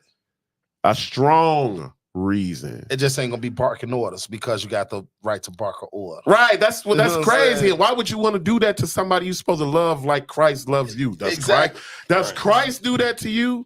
No. What? Look at what Christ. Anything that Christ does, man, he tell you to do or don't do, he always got a reason behind it. Every single thing. Hey, yo, let's just say, for instance, the not eating certain unclean things, Mm. pork. Let's just say, he said, don't eat that pork. He ain't just saying that just don't eat the pork, man, because hey, I don't want you to eat pork. There's reason behind that. Like, don't eat it because it's bad for your body, man. Like, Right. I created that body, so I know what should go in and what shouldn't go in it. So don't do that. All You right. know what I'm saying? Exactly. Now, like, watch this, y'all. Let's just say I'm God, Israel's my lady, right? Mhm. That's how it is, right? Yep. I come and be like, baby, man, just don't commit adultery. I just said don't commit adultery, though. Like, what is wrong with that? Or you shouldn't kill people. How you gonna tell me what to do? Man? It's like, I kill whoever I want to kill. Right. Like, there's a reason why I'm telling you not to kill. Kill, people. right? People die. People- They hurt. People don't want to die. Right.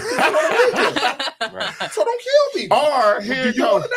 What, like, so with people, we come back and you say, man, just keep my Sabbath days, this, that, and third, right? Mm-hmm. Baby, I gave you one day to just rest. You ain't gotta do nothing. Nothing. Nothing. Just chill with me. and Well, let's what talk. if I want to work then? What is you talking about? See, that's a person that's just, now you're a rebellious woman. That's it. Because he has a strong, man, I want you to rest. Just chill. I made a whole day for you to rest and talk to me. and talk to me. I don't want to talk to you. I want to talk to that dude over there. He don't treat me right, but I'm gonna go talk to him anyway. Get you out then. with the Real come on. talk. Exactly what he said. I get out my house. Right, get out my house. And You we didn't ain't open. been back since. You didn't open. Look. Hold on. Been back since. After I've done all this for you, you didn't open your legs to every Oh. man that walked by. And now you want to come. Now you want to come back. Hey, Want to come to the crib and chill. hold on. I finally forgive you, right? Now you saying, yeah, we back good. Okay, but them other people, they can't come in. The heathens, only Israel can be saved, right? Them other people can't come in. You can barely get in. Right. Like, what are you talking about? Barely. You committed adultery. You was a whore. I was actually married You to wasn't you. an imperious whore. You weren't Imperious. just You literally committed adultery. I didn't even marry them. I married Joe. right. And So they imperious still got a chance to get insatiable. married. So when I'll be saying this, right? If you gotta sometimes compare your wife to Israel. Gotcha. You're gonna sit there and be like, man, she It's ain't not that that bad. bad. Yeah, It's she not ain't that that bad. Like if you did see what God dealt with his wife, Uh-huh. oh yeah, you can really deal with your wife. And he's still gonna marry her at the end. Ain't gonna marry Because he's gonna remember the covenant. Nevertheless. Nevertheless. If you guys, just a side note, if you guys would like a good read, you can read Ezekiel 16. It's a really great chapter. It's one of my favorite chapters. It's a sad, sad love story. It really is, man. It's like God showing you how he feels as far as you being his woman. Real Yes. talk. And I'm sitting here, he didn't say it, man. He didn't say He something. just set it out. That said it- chapter is deep. Ooh, he That set it chapter out. is chapter real is deep. That chapter is real. And he's snapping on you. Real at the same He time. got all the evidence. Here's the thing. He making a sound argument over your wickedness, right? Real He got all the sound evidence, but then he finally get down. He said, Nevertheless. Yeah, but nevertheless, girl, man, I love you, man. I can't that even hard-headed Look. woman of mine. and I always forget you. And I always forgive. I Always. always forgive you, but I'm gonna kill the bad part of you. Yeah. Yeah, Yeah. that evil Don't- part of you got to go before you come back home. Right. You can't be around here. So don't be the bad part of the wife of God. Real Okay. talk. All right. All right. So let's go to no, we gotta finish that. Go ahead. All right, so let's say a person with much knowledge and expertise in the field, hence reliable. Critical thinkers recognize that ultimate authority rests with reason and evidence. Go ahead. Since it is only on the assumption that purported experts have the backing of reason and evidence that they rightfully gain authority. All right, so the purported means that they're so-called experts. So these so-called experts, so people assume, right, they're appealing to authority. People assume that these so-called experts have the backing of reason and evidence that they rightfully gain authority. But you don't check to see if their evidence is correct. Like NASA. Yeah. Nope. All right, go ahead, my sister. Much instruction discourages critical thinking by encouraging students to believe that whatever the text or teacher says is true. So, hey, you got to check the text. You got to study, because if somebody says this is true and they don't open it and show you, it's not valid. It's not sound. You got to go in and do the work and rightfully divide and actually reason with them with the fruits of the spirit and show them the evidence so that they may know, believe, and consider, and we can all come together and And make a reason, sound yeah. conclusion, right? Mhm. All right, go ahead, my sister. As a result, students do not learn how to assess authority. Right, so they don't know how to assess authority, meaning that all these different experts, these are my sources. All these different experts are my sources. So I'm going to take the evidence they present to make a conclusion, not the fact that they presented it and it's them to make my conclusion. Right? You don't want to do that, right? All right, so let's deal with bias. We're going to deal with two more things and we're out of here. Let's deal with bias. And one another thing is we're going to do a part 2 to this next week. Hey Right. now. We're going to I do like a it. part 2 to this next week. We're really getting into it. But the next week, we're going to talk about what is venting and emotional dumping. Yeah. So if y'all want to be a part of our live audience, please tune in to Iron Sharpens Iron and come down to the American Podcast Network. Yeah, Yerp. yeah. What he said. Yeah, all that. All right. So what is venting? What is emotional dumping? And here's the big thing. What is an apology? Well, Now I can that's- tell you what emotional dumping is. That's when you take somebody and make them an emotional punching bag. Hey man, we got a show next week. They ain't gonna want to come and see it. You giving up all You gotta give them a little bit at a time. But that one, that what is an apology? Now I'll say this, right? I was just playing. I gotta say that now because I gotta justify my We got reason. a show next week. we got a show next week. Yeah. Real? Yeah, we got a show next week. All praise. Yes, sir. Yo, hasty generalizer. All right, so now once again, what is an apology? All right, so I'm gonna just say this, right? An apology is a lot of people will be like, man, somebody is sorry, and then they'll try to give the reason for why they did what they did. I don't want to hear your excuses. That's not an apology. Right. An apology is actually not I'm sorry. The apology is actually the reason why you did it. Right. So you should want excuses if you run a real apology. Mhm. Right. We're gonna get into that next week. I'm not gonna Okay. ruin it. I'm gonna give you the gist of it right now. All right, so let's go to bias. Bias. What is a bias? Go ahead. Bias. A mental learning or inclination. Leaning. Sorry, Read it again. I said learning. Sorry. Bias. Read. A mental leaning or inclination. No, you gotta go. No. That's right. Hey, man. All right, so bias is a mental leaning or inclination. Once again, we have a bias. You have to have a bias. Otherwise, you're not going to stand on anything, right? Go ahead. We must clearly distinguish two different senses of the word bias. Okay, go ahead. One is neutral, the other is negative. So one is neutral. So I have a bias. I have an inclination to lean a certain way, but then I have a confirmation bias. I'm going to ignore the evidence that says that my argument is invalid. That's the negative, right? Mhm. Go ahead.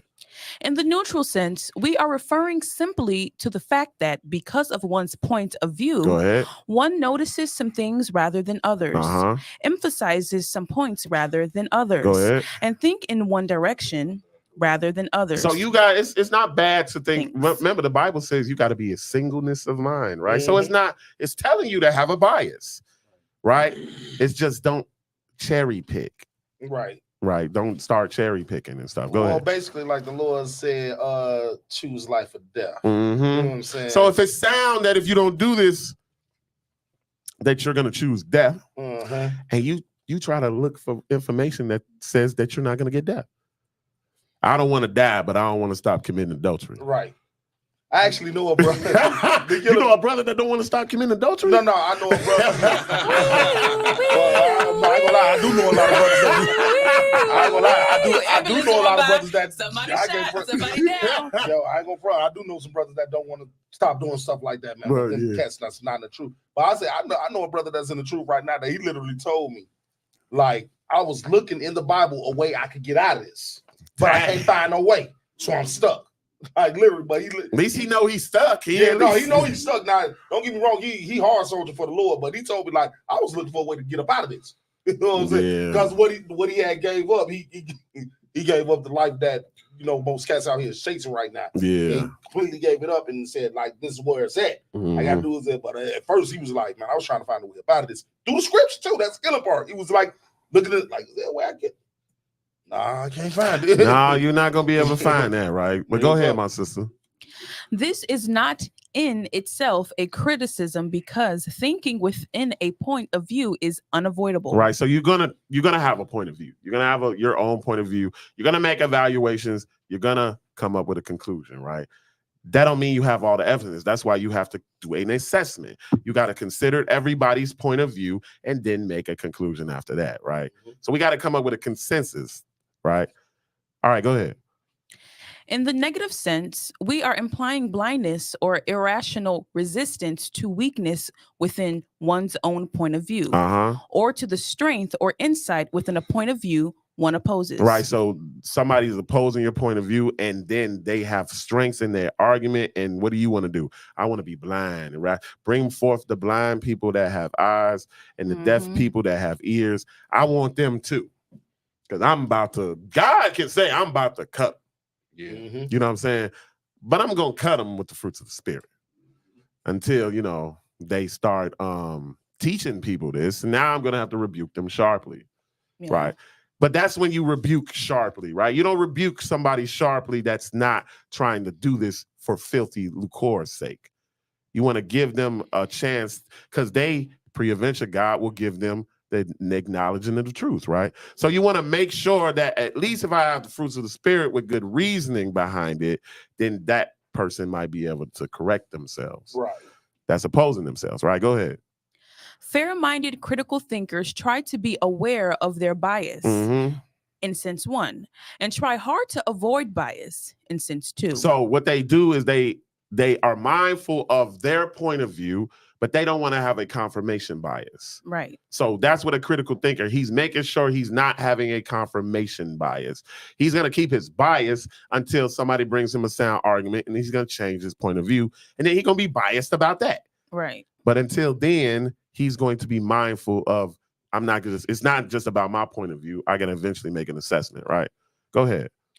Many people confuse these two senses. Mhm. Many confuse bias with emotion or with evaluation. Go ahead. Perceiving any expression of emotion or any use of evaluative words Mhm. to be biased, since 2. Go ahead.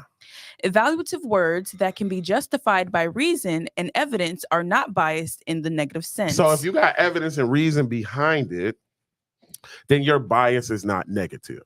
right. So that's what we want to understand, right? All right, we got one more thing. I want to get to this because just like the bias is misunderstood, so are assumptions. Mm. Assumptions are misunderstood, right? You make it ass out of you and shit. Yeah, that depends. So that's what I'm saying. Yeah. That is the you assuming, brother. All right, so let's look at assumption real quick. Matter of fact, let's do it to assume, and then we're gonna read assumption. And that's gonna be it. All right, go ahead. To assume. I don't know where that is. It is on the paper before. So you got this. Hey, why you ain't put page numbers on here? You just gonna bust me out like that? Oh. Give me a reason why I needed page numbers, fam. Because we can't find it, bro. Right. It's on the next. It's on the page before that. You know, it wouldn't have mattered if you had the page. It didn't say where it was at. Now, what To are we looking for assume- now? All right, we assume were just on this or page. assumption. It's like ambiguous, analyze, Yeah, argue. Yes. yeah. All right, to assume. You got it? All right, go ahead. To assume, to take for granted or to presuppose. All right, go ahead. Critical thinkers can and do make their assumptions explicit, Uh-huh. assess them, Uh-huh. and correct them. So you always start out with an assumption. An assumption is a hypothesis. That's what an assumption is, right? But you got to assess it, meaning that you got to reason together with multiple people to come up with a conclusion. And then if you find the things that are wrong, correct them, right? Go ahead. Assumptions can vary from the mundane to the problematic. Right. So the stuff that's small, but then the stuff that's really going to give you a problem, right? Assumptions can vary between the two. Go ahead. I heard a scratch at the door. Mm-hmm. I got up to let the cat in. Go ahead. I assume that only the cat makes that noise Uh-huh. and that he makes it only when he wants to be let in. Right. Do we really have to analyze that though? So what? The cat smacks at the door. He wanted to come in, this, that, and third. Is that something? So that's another thing. Is that something that we want to analyze? Is that worth analyzing? So you got to realize that sometimes an argument is not worth analyzing. So why are we having it? Right? But what else is gonna be that's scratching at the door? A cat. So we can adjust. That's what I Well, mean. But it's still a valid argument. It's Scratching not. the paint off the door. It's not sound because we don't know. The cat can't go to the cat and he say, I only scratch the door when I want to come in, because we're going to start saying that cats can talk. So remember, I have to understand that when it comes to deductive reasoning, it has to be absolutely true. If stuff is not absolutely true, why am I going to go back and forth with somebody and I ain't got the sound argument? Right. Right? Sound All right, go ahead. foolish. Someone speaks gruffly to me. Uh-huh. I feel guilty and hurt. Uh-huh. I assume he is angry at me, Go ahead. that he is only angry at me when I do something bad, Go ahead. and that if he's angry at me, he dislikes me. All right, so that's an assumption, right? And it's a valid assumption. So that's something to be analyzed. So now, man, do you talk to me like that because you don't like me? Because we got friction, and if we're gonna, be loving and all that to one Right. another, we got to get past this. But I don't care about no cat scratching the door. Right. You know what I'm saying? So think about any arguments that you had. They got to be either minuscule, they mundane, or it's problematic. Right. Hey, this man probably don't like me. He be always saying this when I do something bad, but it's the way he say it though. You know what I'm Right. saying? Go ahead. Notice that people often equate making assumptions with making false assumptions. So there's nothing wrong with an assumption, but you can't stay at an assumption because that's what? A hasty generalization. You can't stay at the hypothesis. You got to actually do the results, procedures to come up with a conclusion. We learn this in science class. Or it's not sound. Or it's not sound, right? Go ahead. When people say don't assume, that is what they mean. Uh-huh. In fact, we cannot avoid making assumptions, and some are justifiable. Right. So some assumptions are justified. So, right, you got inductive reasoning, right? So some assumptions are justifiable, but you can't make a hasty generalization. You got to make sure you got sufficient evidence to make a sound conclusion. Go ahead. For instance, we have assumed that people who buy this book can read English. Here you go, fam. You speak whole French. Comment allez-vous? You speak whole French. You know what? You live in America, Joe. I know you can read that, Joe. That's okay. So automatically, since he lives in America, he speaks English. So I'm gonna just give him the KJV Bible, right? But he's from France. Right, go ahead. This is a fundamental problem in human life. Mm-hmm. To argue in the critical thinking sense is to use Am I in the right spot? No, rather than saying, Right. And I'm like, I'm so like, man, I'm lost. Okay. I'm like, this didn't go with what I was reading. Okay. Rather than saying never assume, Uh-huh. we say be aware of and careful about the assumptions you make and be ready to examine and critique them. That's what you should be saying, right? Don't ever assume it make, the A out of you and me. But that now you can't have that mindset, because then you don't even want to take somebody's assumption and deal with it. Right. All right, you know what? Your point is valid, but you need more evidence. And if you got the evidence and make it sound, I'll apologize and give my reason for why I did what I did. You see how that goes back and forth? That is good communication. Effective communication. That is effective communication, right? Yeah. Go ahead. Assumption. All right, so the assumption, right? Go ahead. A statement accepted or supposed as true without proof or demonstration. Right. Once again, a hasty generalization. Go ahead. An unstated premise or belief. Mm-hmm. All human thought and experience is based on assumptions. Right. So once again, because we weren't there, if we ain't there to witness it, if we can't witness it with our own eyes, we can't say it is for certain at all. So it's going to automatically be an assumption, just like faith is an assumption. If you look at it like that, when you come to people, I assume this is true, but I examined the evidence and I did an assessment, and the stuff that I was believing in that don't make it make sense, I'm gonna go back and correct that so it does make sense. So now I'm gonna persuade you in the righteous sense that it's a sound argument, right? To believe in the Bible, a sound conclusion to believe in the Bible. Go ahead. Our thoughts must begin with something we take to be true in a particular context. Go ahead. We are typically unaware of what we assume and therefore rarely question our assumptions. That's what makes it a problem. So I don't question my assumptions. I got this thought in my head and I'm going to just let it linger. But here's the thing. Now I got a confirmation bias. So I don't even want to see if my assumption is false, right? So I just want to feel, because this is emotionally charged to me and this is important to me. So I could be wrong, but I don't care if I'm wrong. It's you. Yeah. You know what I'm saying? Right. Go ahead. Much of what is wrong with human thought can be found in the uncritical or unexamined assumptions that underlie it. Go ahead. For example, we often experience the world in such a way as to assume that we are observing things just as they Go are, ahead. as though we were seeing the world without the filter of a point of view. Go ahead. People we disagree with, of course, we recognize as having a point of view. Mm-hmm. One of the key dispositions of critical thinking is the ongoing sense that as humans, we always think within a Right. perspective. So sometimes it's limited, even like your rationale. That's why you cannot rely on singular evaluations. You need to do an assessment. You need other witnesses, a mouth of 2 or 3 witnesses, right? Because one witness, I got one witness and I bring to the stand, that's not going to hold up in God's court. It's not. I have to have 2 or 3 witnesses, so I got to make an assessment. Go ahead. That we virtually never experience things totally and absolutistically. Absolutistically. Right. Okay. Go ahead. There is a connection, therefore, between thinking to be aware of our assumptions and being intellectually humble. Man, we're going to leave it at that. Intellectually humble. When you see that your argument is not sound, humble yourself. Yes, sir. And correct And yourself. keep your assumptions to your mind. Right. Exactly. Well, no. No, that's You need if you to- ain't got If you ain't got no evidence. evidence. Right. Yes, because sir. Yes, I would sir. like to hear all assumptions that cannot be disproven. Absolutely. And I want to hear if it's valid, let's deal with it. Exactly. So All right. wouldn't assumption be like a good guess though, if you was right? Yeah, it's a good hypothesis. Yeah, a hypothesis. Hypothesis. Yeah, that's a good guess. An educated guess is still Right. an assumption. Okay. All right, all praise.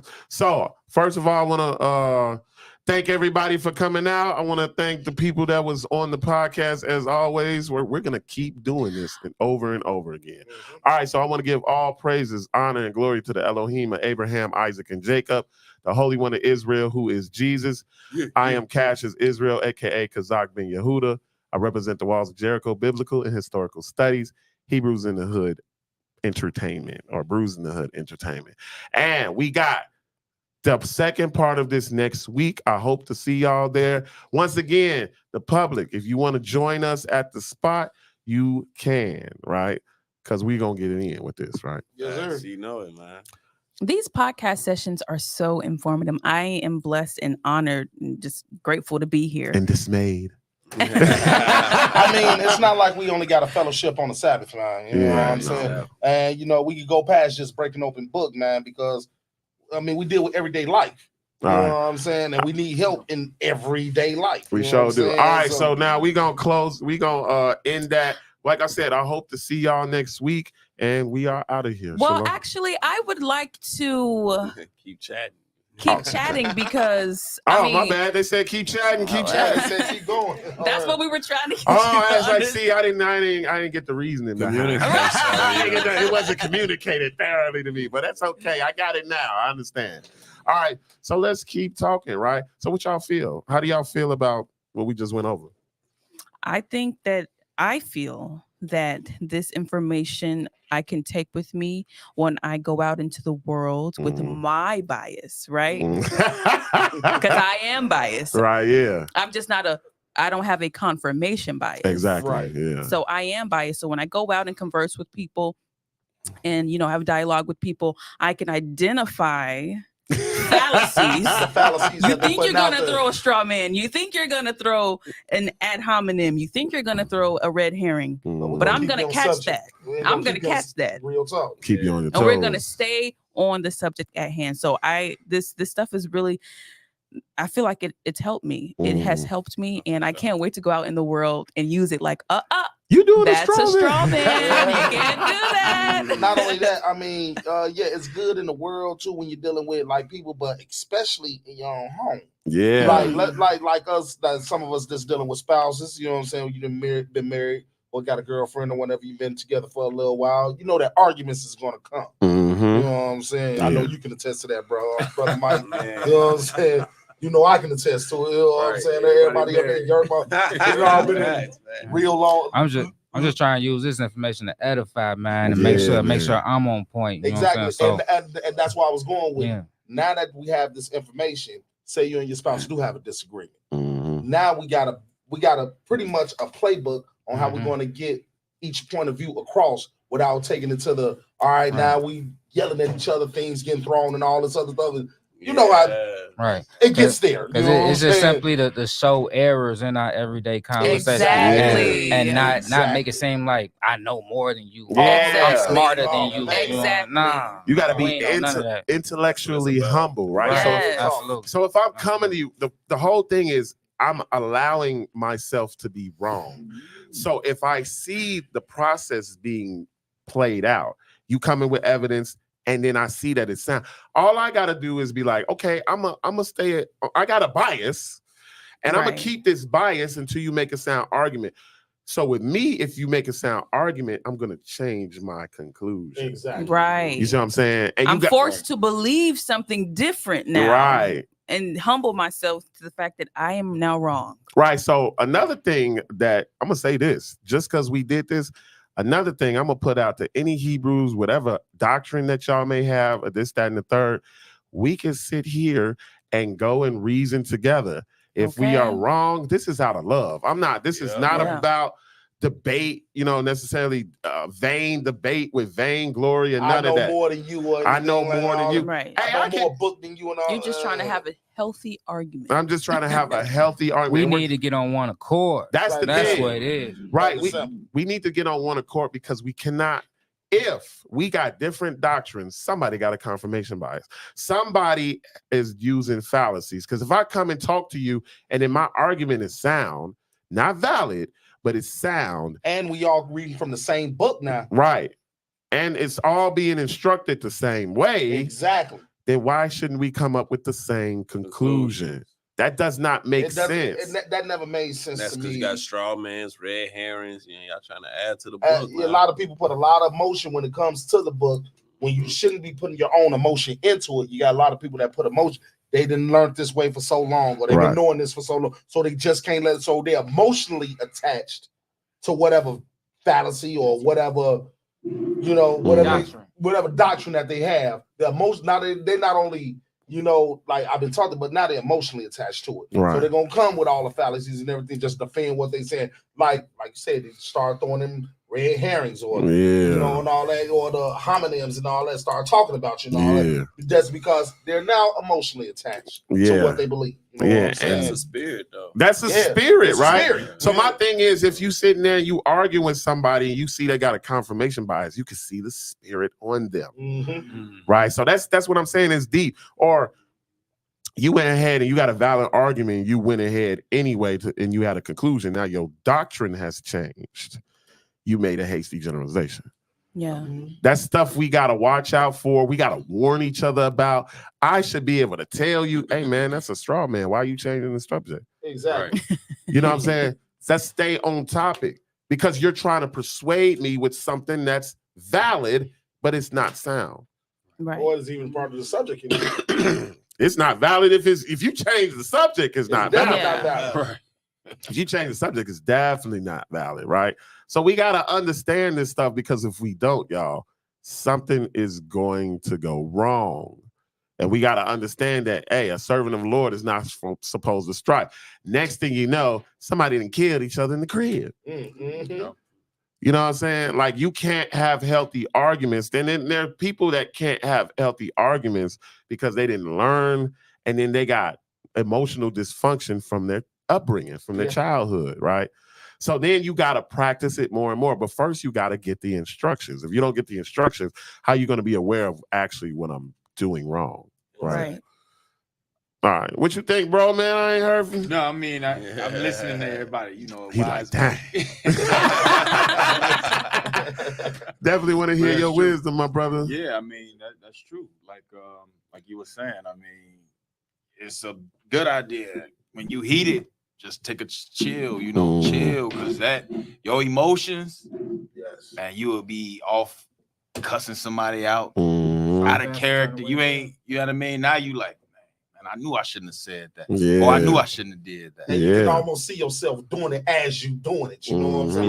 Like, let me just chill. Let me listen. Right. If somebody make you mad, or you see, just look at them for a little while. Like, give me some time to think. Let me bite my quick. lip a little bit. You know what I mean? Because Yeah. when you emotionally charged, man, it's a lot of people sitting in jail right now doing Off a lot emotions. of time because they got too upset, and now they thinking, Now you I critically should have thinking. never did. Right. You critically Exactly. thinking in jail. Was it really that serious? Yeah, Right. was it really that serious? It right? wasn't that serious. Or you sit here like y'all have an argument and you decide, man, this is something I want to analyze. And if it's not that serious and then y'all blow up about it, was it that serious, right?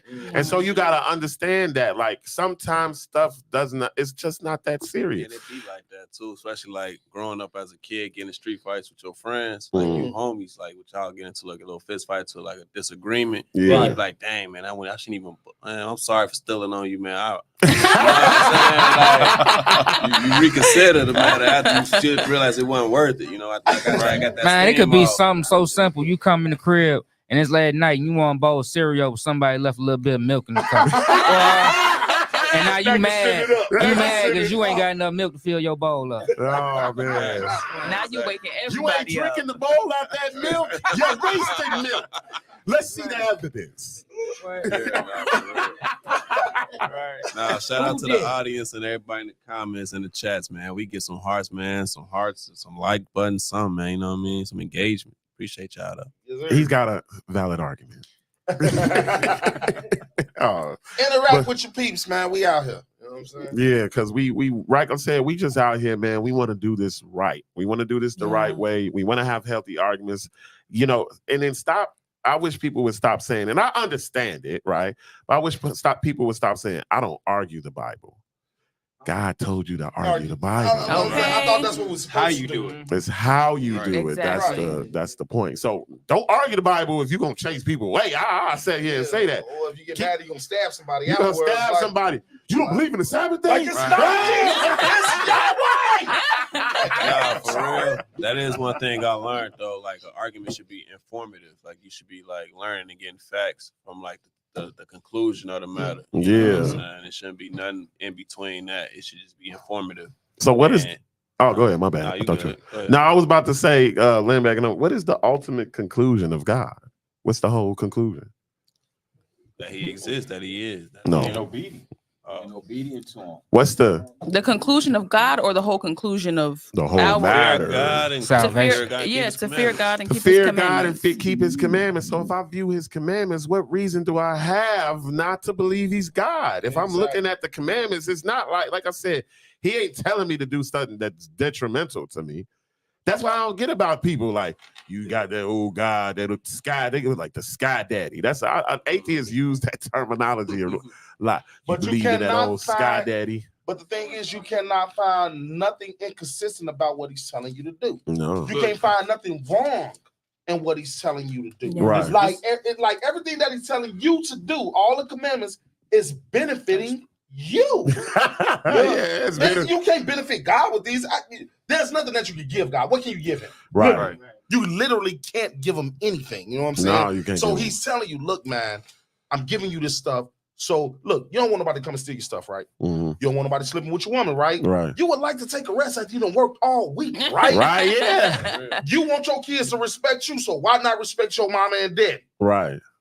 I mean, this stuff is this like, is like man, this love like each human other like you 101. love yourself. Human 101. It's like human 101, you know what I'm saying? Like, dang, you know what I'm saying? Yo, you know that pork could kill you. You keep eating it like that. And it's going to shut down your spiritual connection with me. See, that's another thing. People don't understand it.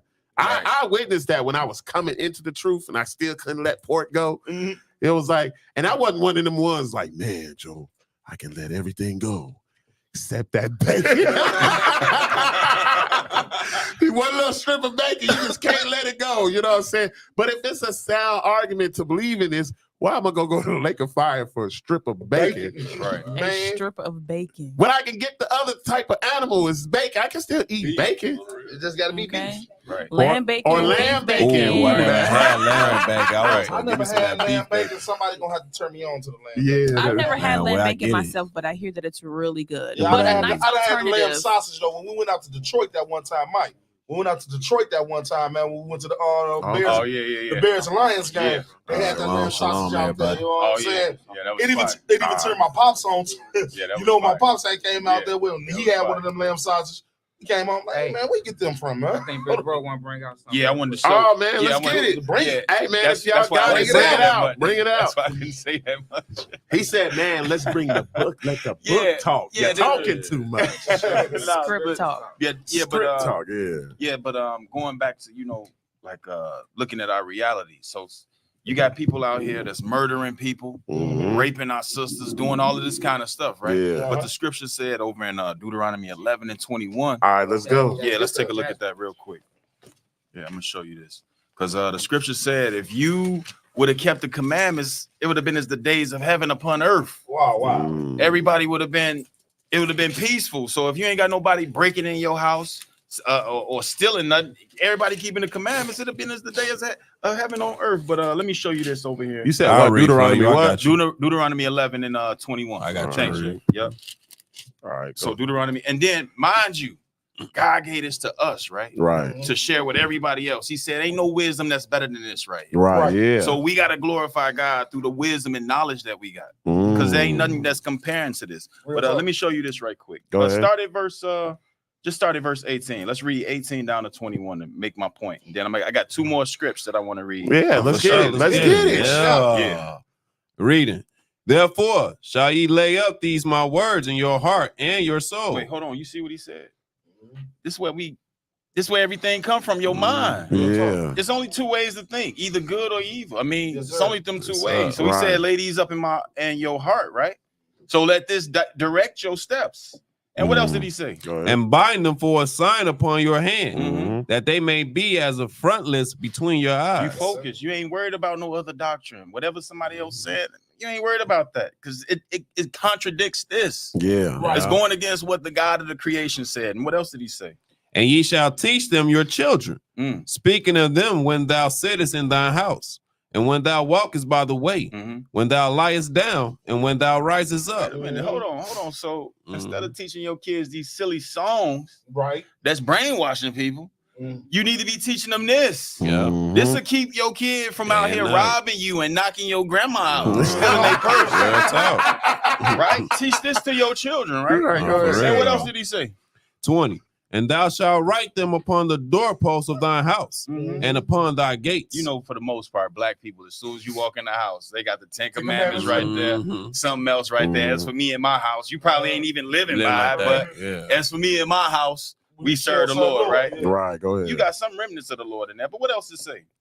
21. What he say? That your days may be multiplied, and the days of your children, in the land which the Lord sware unto your fathers to give them, That what? as the days of heaven upon the earth. Wait a minute. So if you would have kept the commandments of the it's the days of heaven upon earth. Mhm. That's why God is telling human beings take things out of God's law Mhm. and cherry pick, like we was talking Mhm. earlier, and they apply what they want to apply. Uh-huh. But if you'd have did the whole thing, it would have been as the days of heaven upon earth. Right. Let me Heaven show on you earth. something else. Right. Let Let's me show you get it. something else. Yeah. Isaiah 45. Isaiah 45, and we'll take a look at verse 19. These are the laws that governs the whole world, or should be. Mhm. It's the constitution of the kingdom of heaven. Watch this. Isaiah 45 and verse 19. Let's see what he said. Because God ain't telling us nothing wrong or telling us to do nothing that's harmful to each other. We're supposed to be loving one another. I want the best for everybody. Mhm. Because I want that for myself. Because it Real works both talk. ways. Because Yes, sir. if I'm putting out evil about you or want something bad for you, it's gonna come back on me too. Yes, sir. That's how it go. Either All way day. it go. So watch this. Isaiah 45 and verse 19. What do it say? I have not spoken in secret Mhm. in a dark place of the earth. He ain't standing in no corner speaking in secret. Everybody, for the most part, know about God. Mhm. What else it say? I said not unto the seed of Jacob, seek ye me in vain. He ain't telling us to seek him for no reason. It's a reason for us seeking him. Mhm. What else he say? I, the Lord, speak righteousness. And what else did he do? I declare things that are He right. telling us things that's right. Mhm. The world ain't doing this. So this is another way that you know that man ain't wrote this Bible. Right. That is why he's deserving to be reverenced. Because he's Exactly. saying, when I instruct you to do something, it's right. It's right. Right. You know what I'm It's right. saying? It's right. And he declared things that are right. He speaks Exactly. righteousness. Go Exactly. Let's go one more place on this subject then.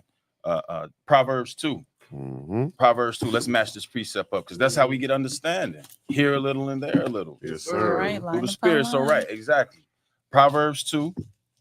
And let's take a look at verse 6. Let's see what's coming out of the mouth of the Lord. Because for the most part, this is why people going by those Tony Evans books, these other books that's giving out knowledge. Right. TD Jakes.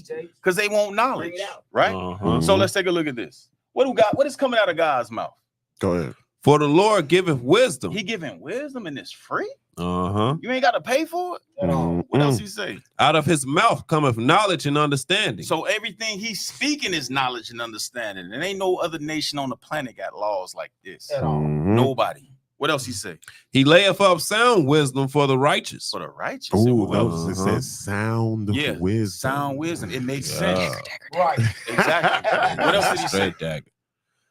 He is a buckler to them that walk uprightly. Oh, so he's a defense when you walking uprightly. Mhm. Because sin is a reproach to any nation. Mhm. You Exactly. don't fall if you sinning against him. Right. Go So ahead. that's what it is, man. That's why we listen to this. And he said we was created in his image. Yes, sir. Mhm. So therefore, we got to be a representative of him on the Yes, earth sir. Yes, sir. Right. Yes, sir. because yes, we sir. part of the body. He not here with us, physically.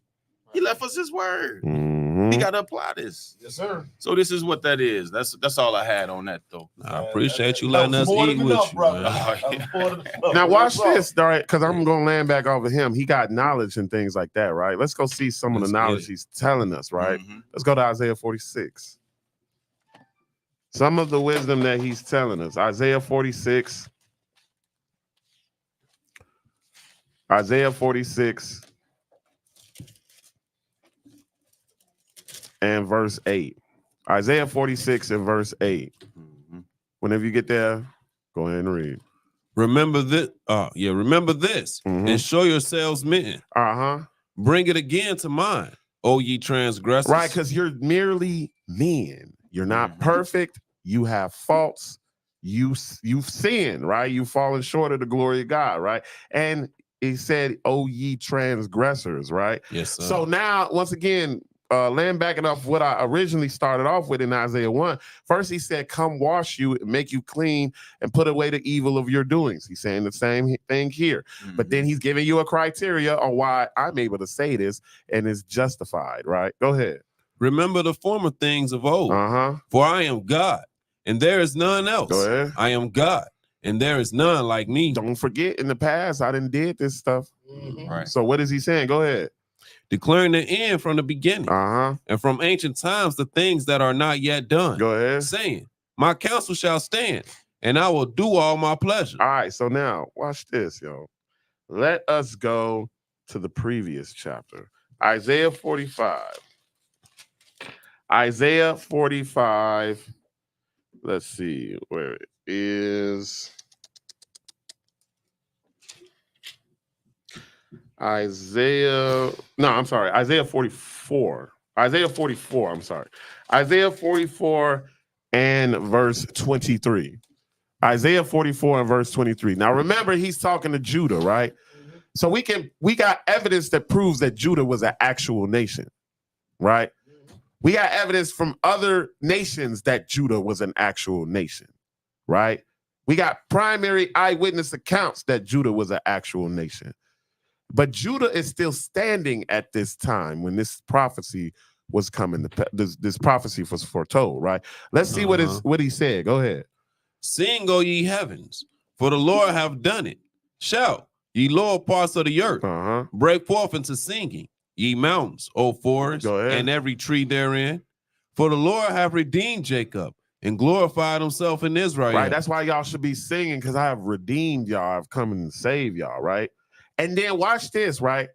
He's still telling these people, because he said in verse 1, like, your country gonna be desolate and strangers gonna take over your country.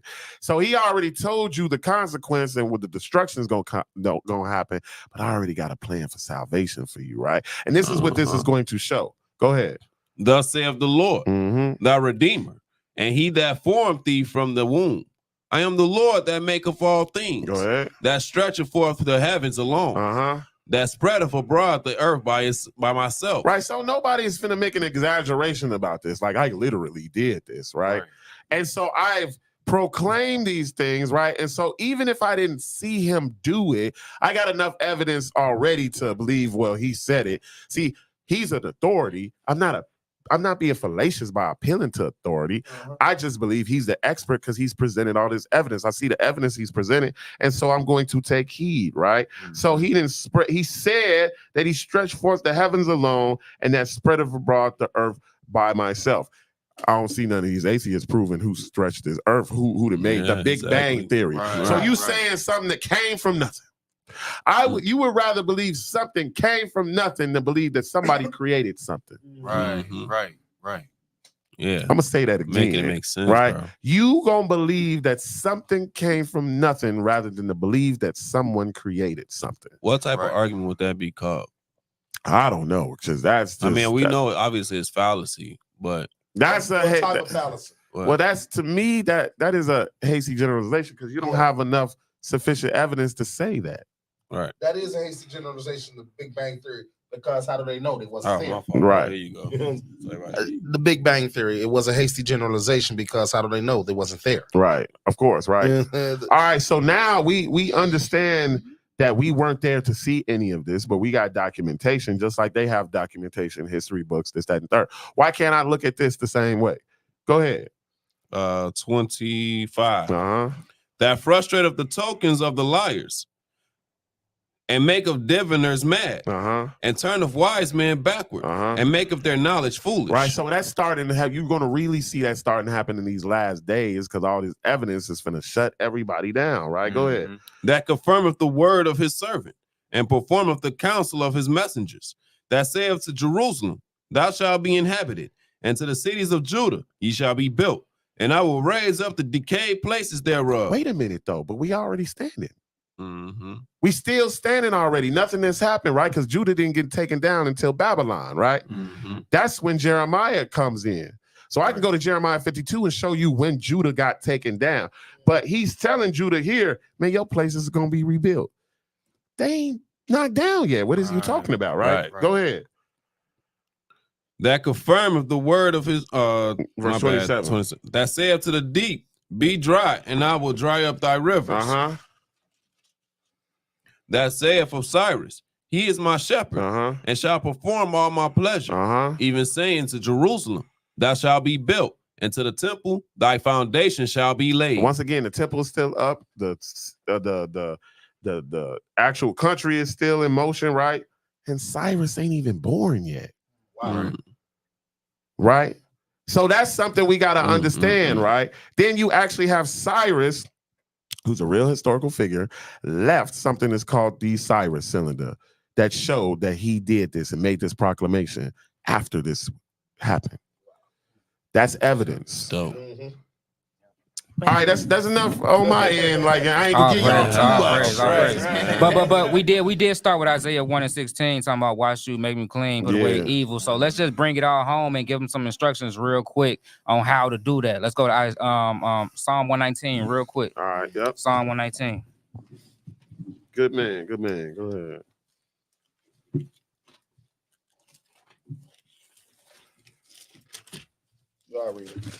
You got it, Ben? Yes, All right. sir. You go start at verse 1. We're gonna read 1 through 8. Sure. Okay, Psalms 19. 119. 119. Psalms 119, 1 through 8.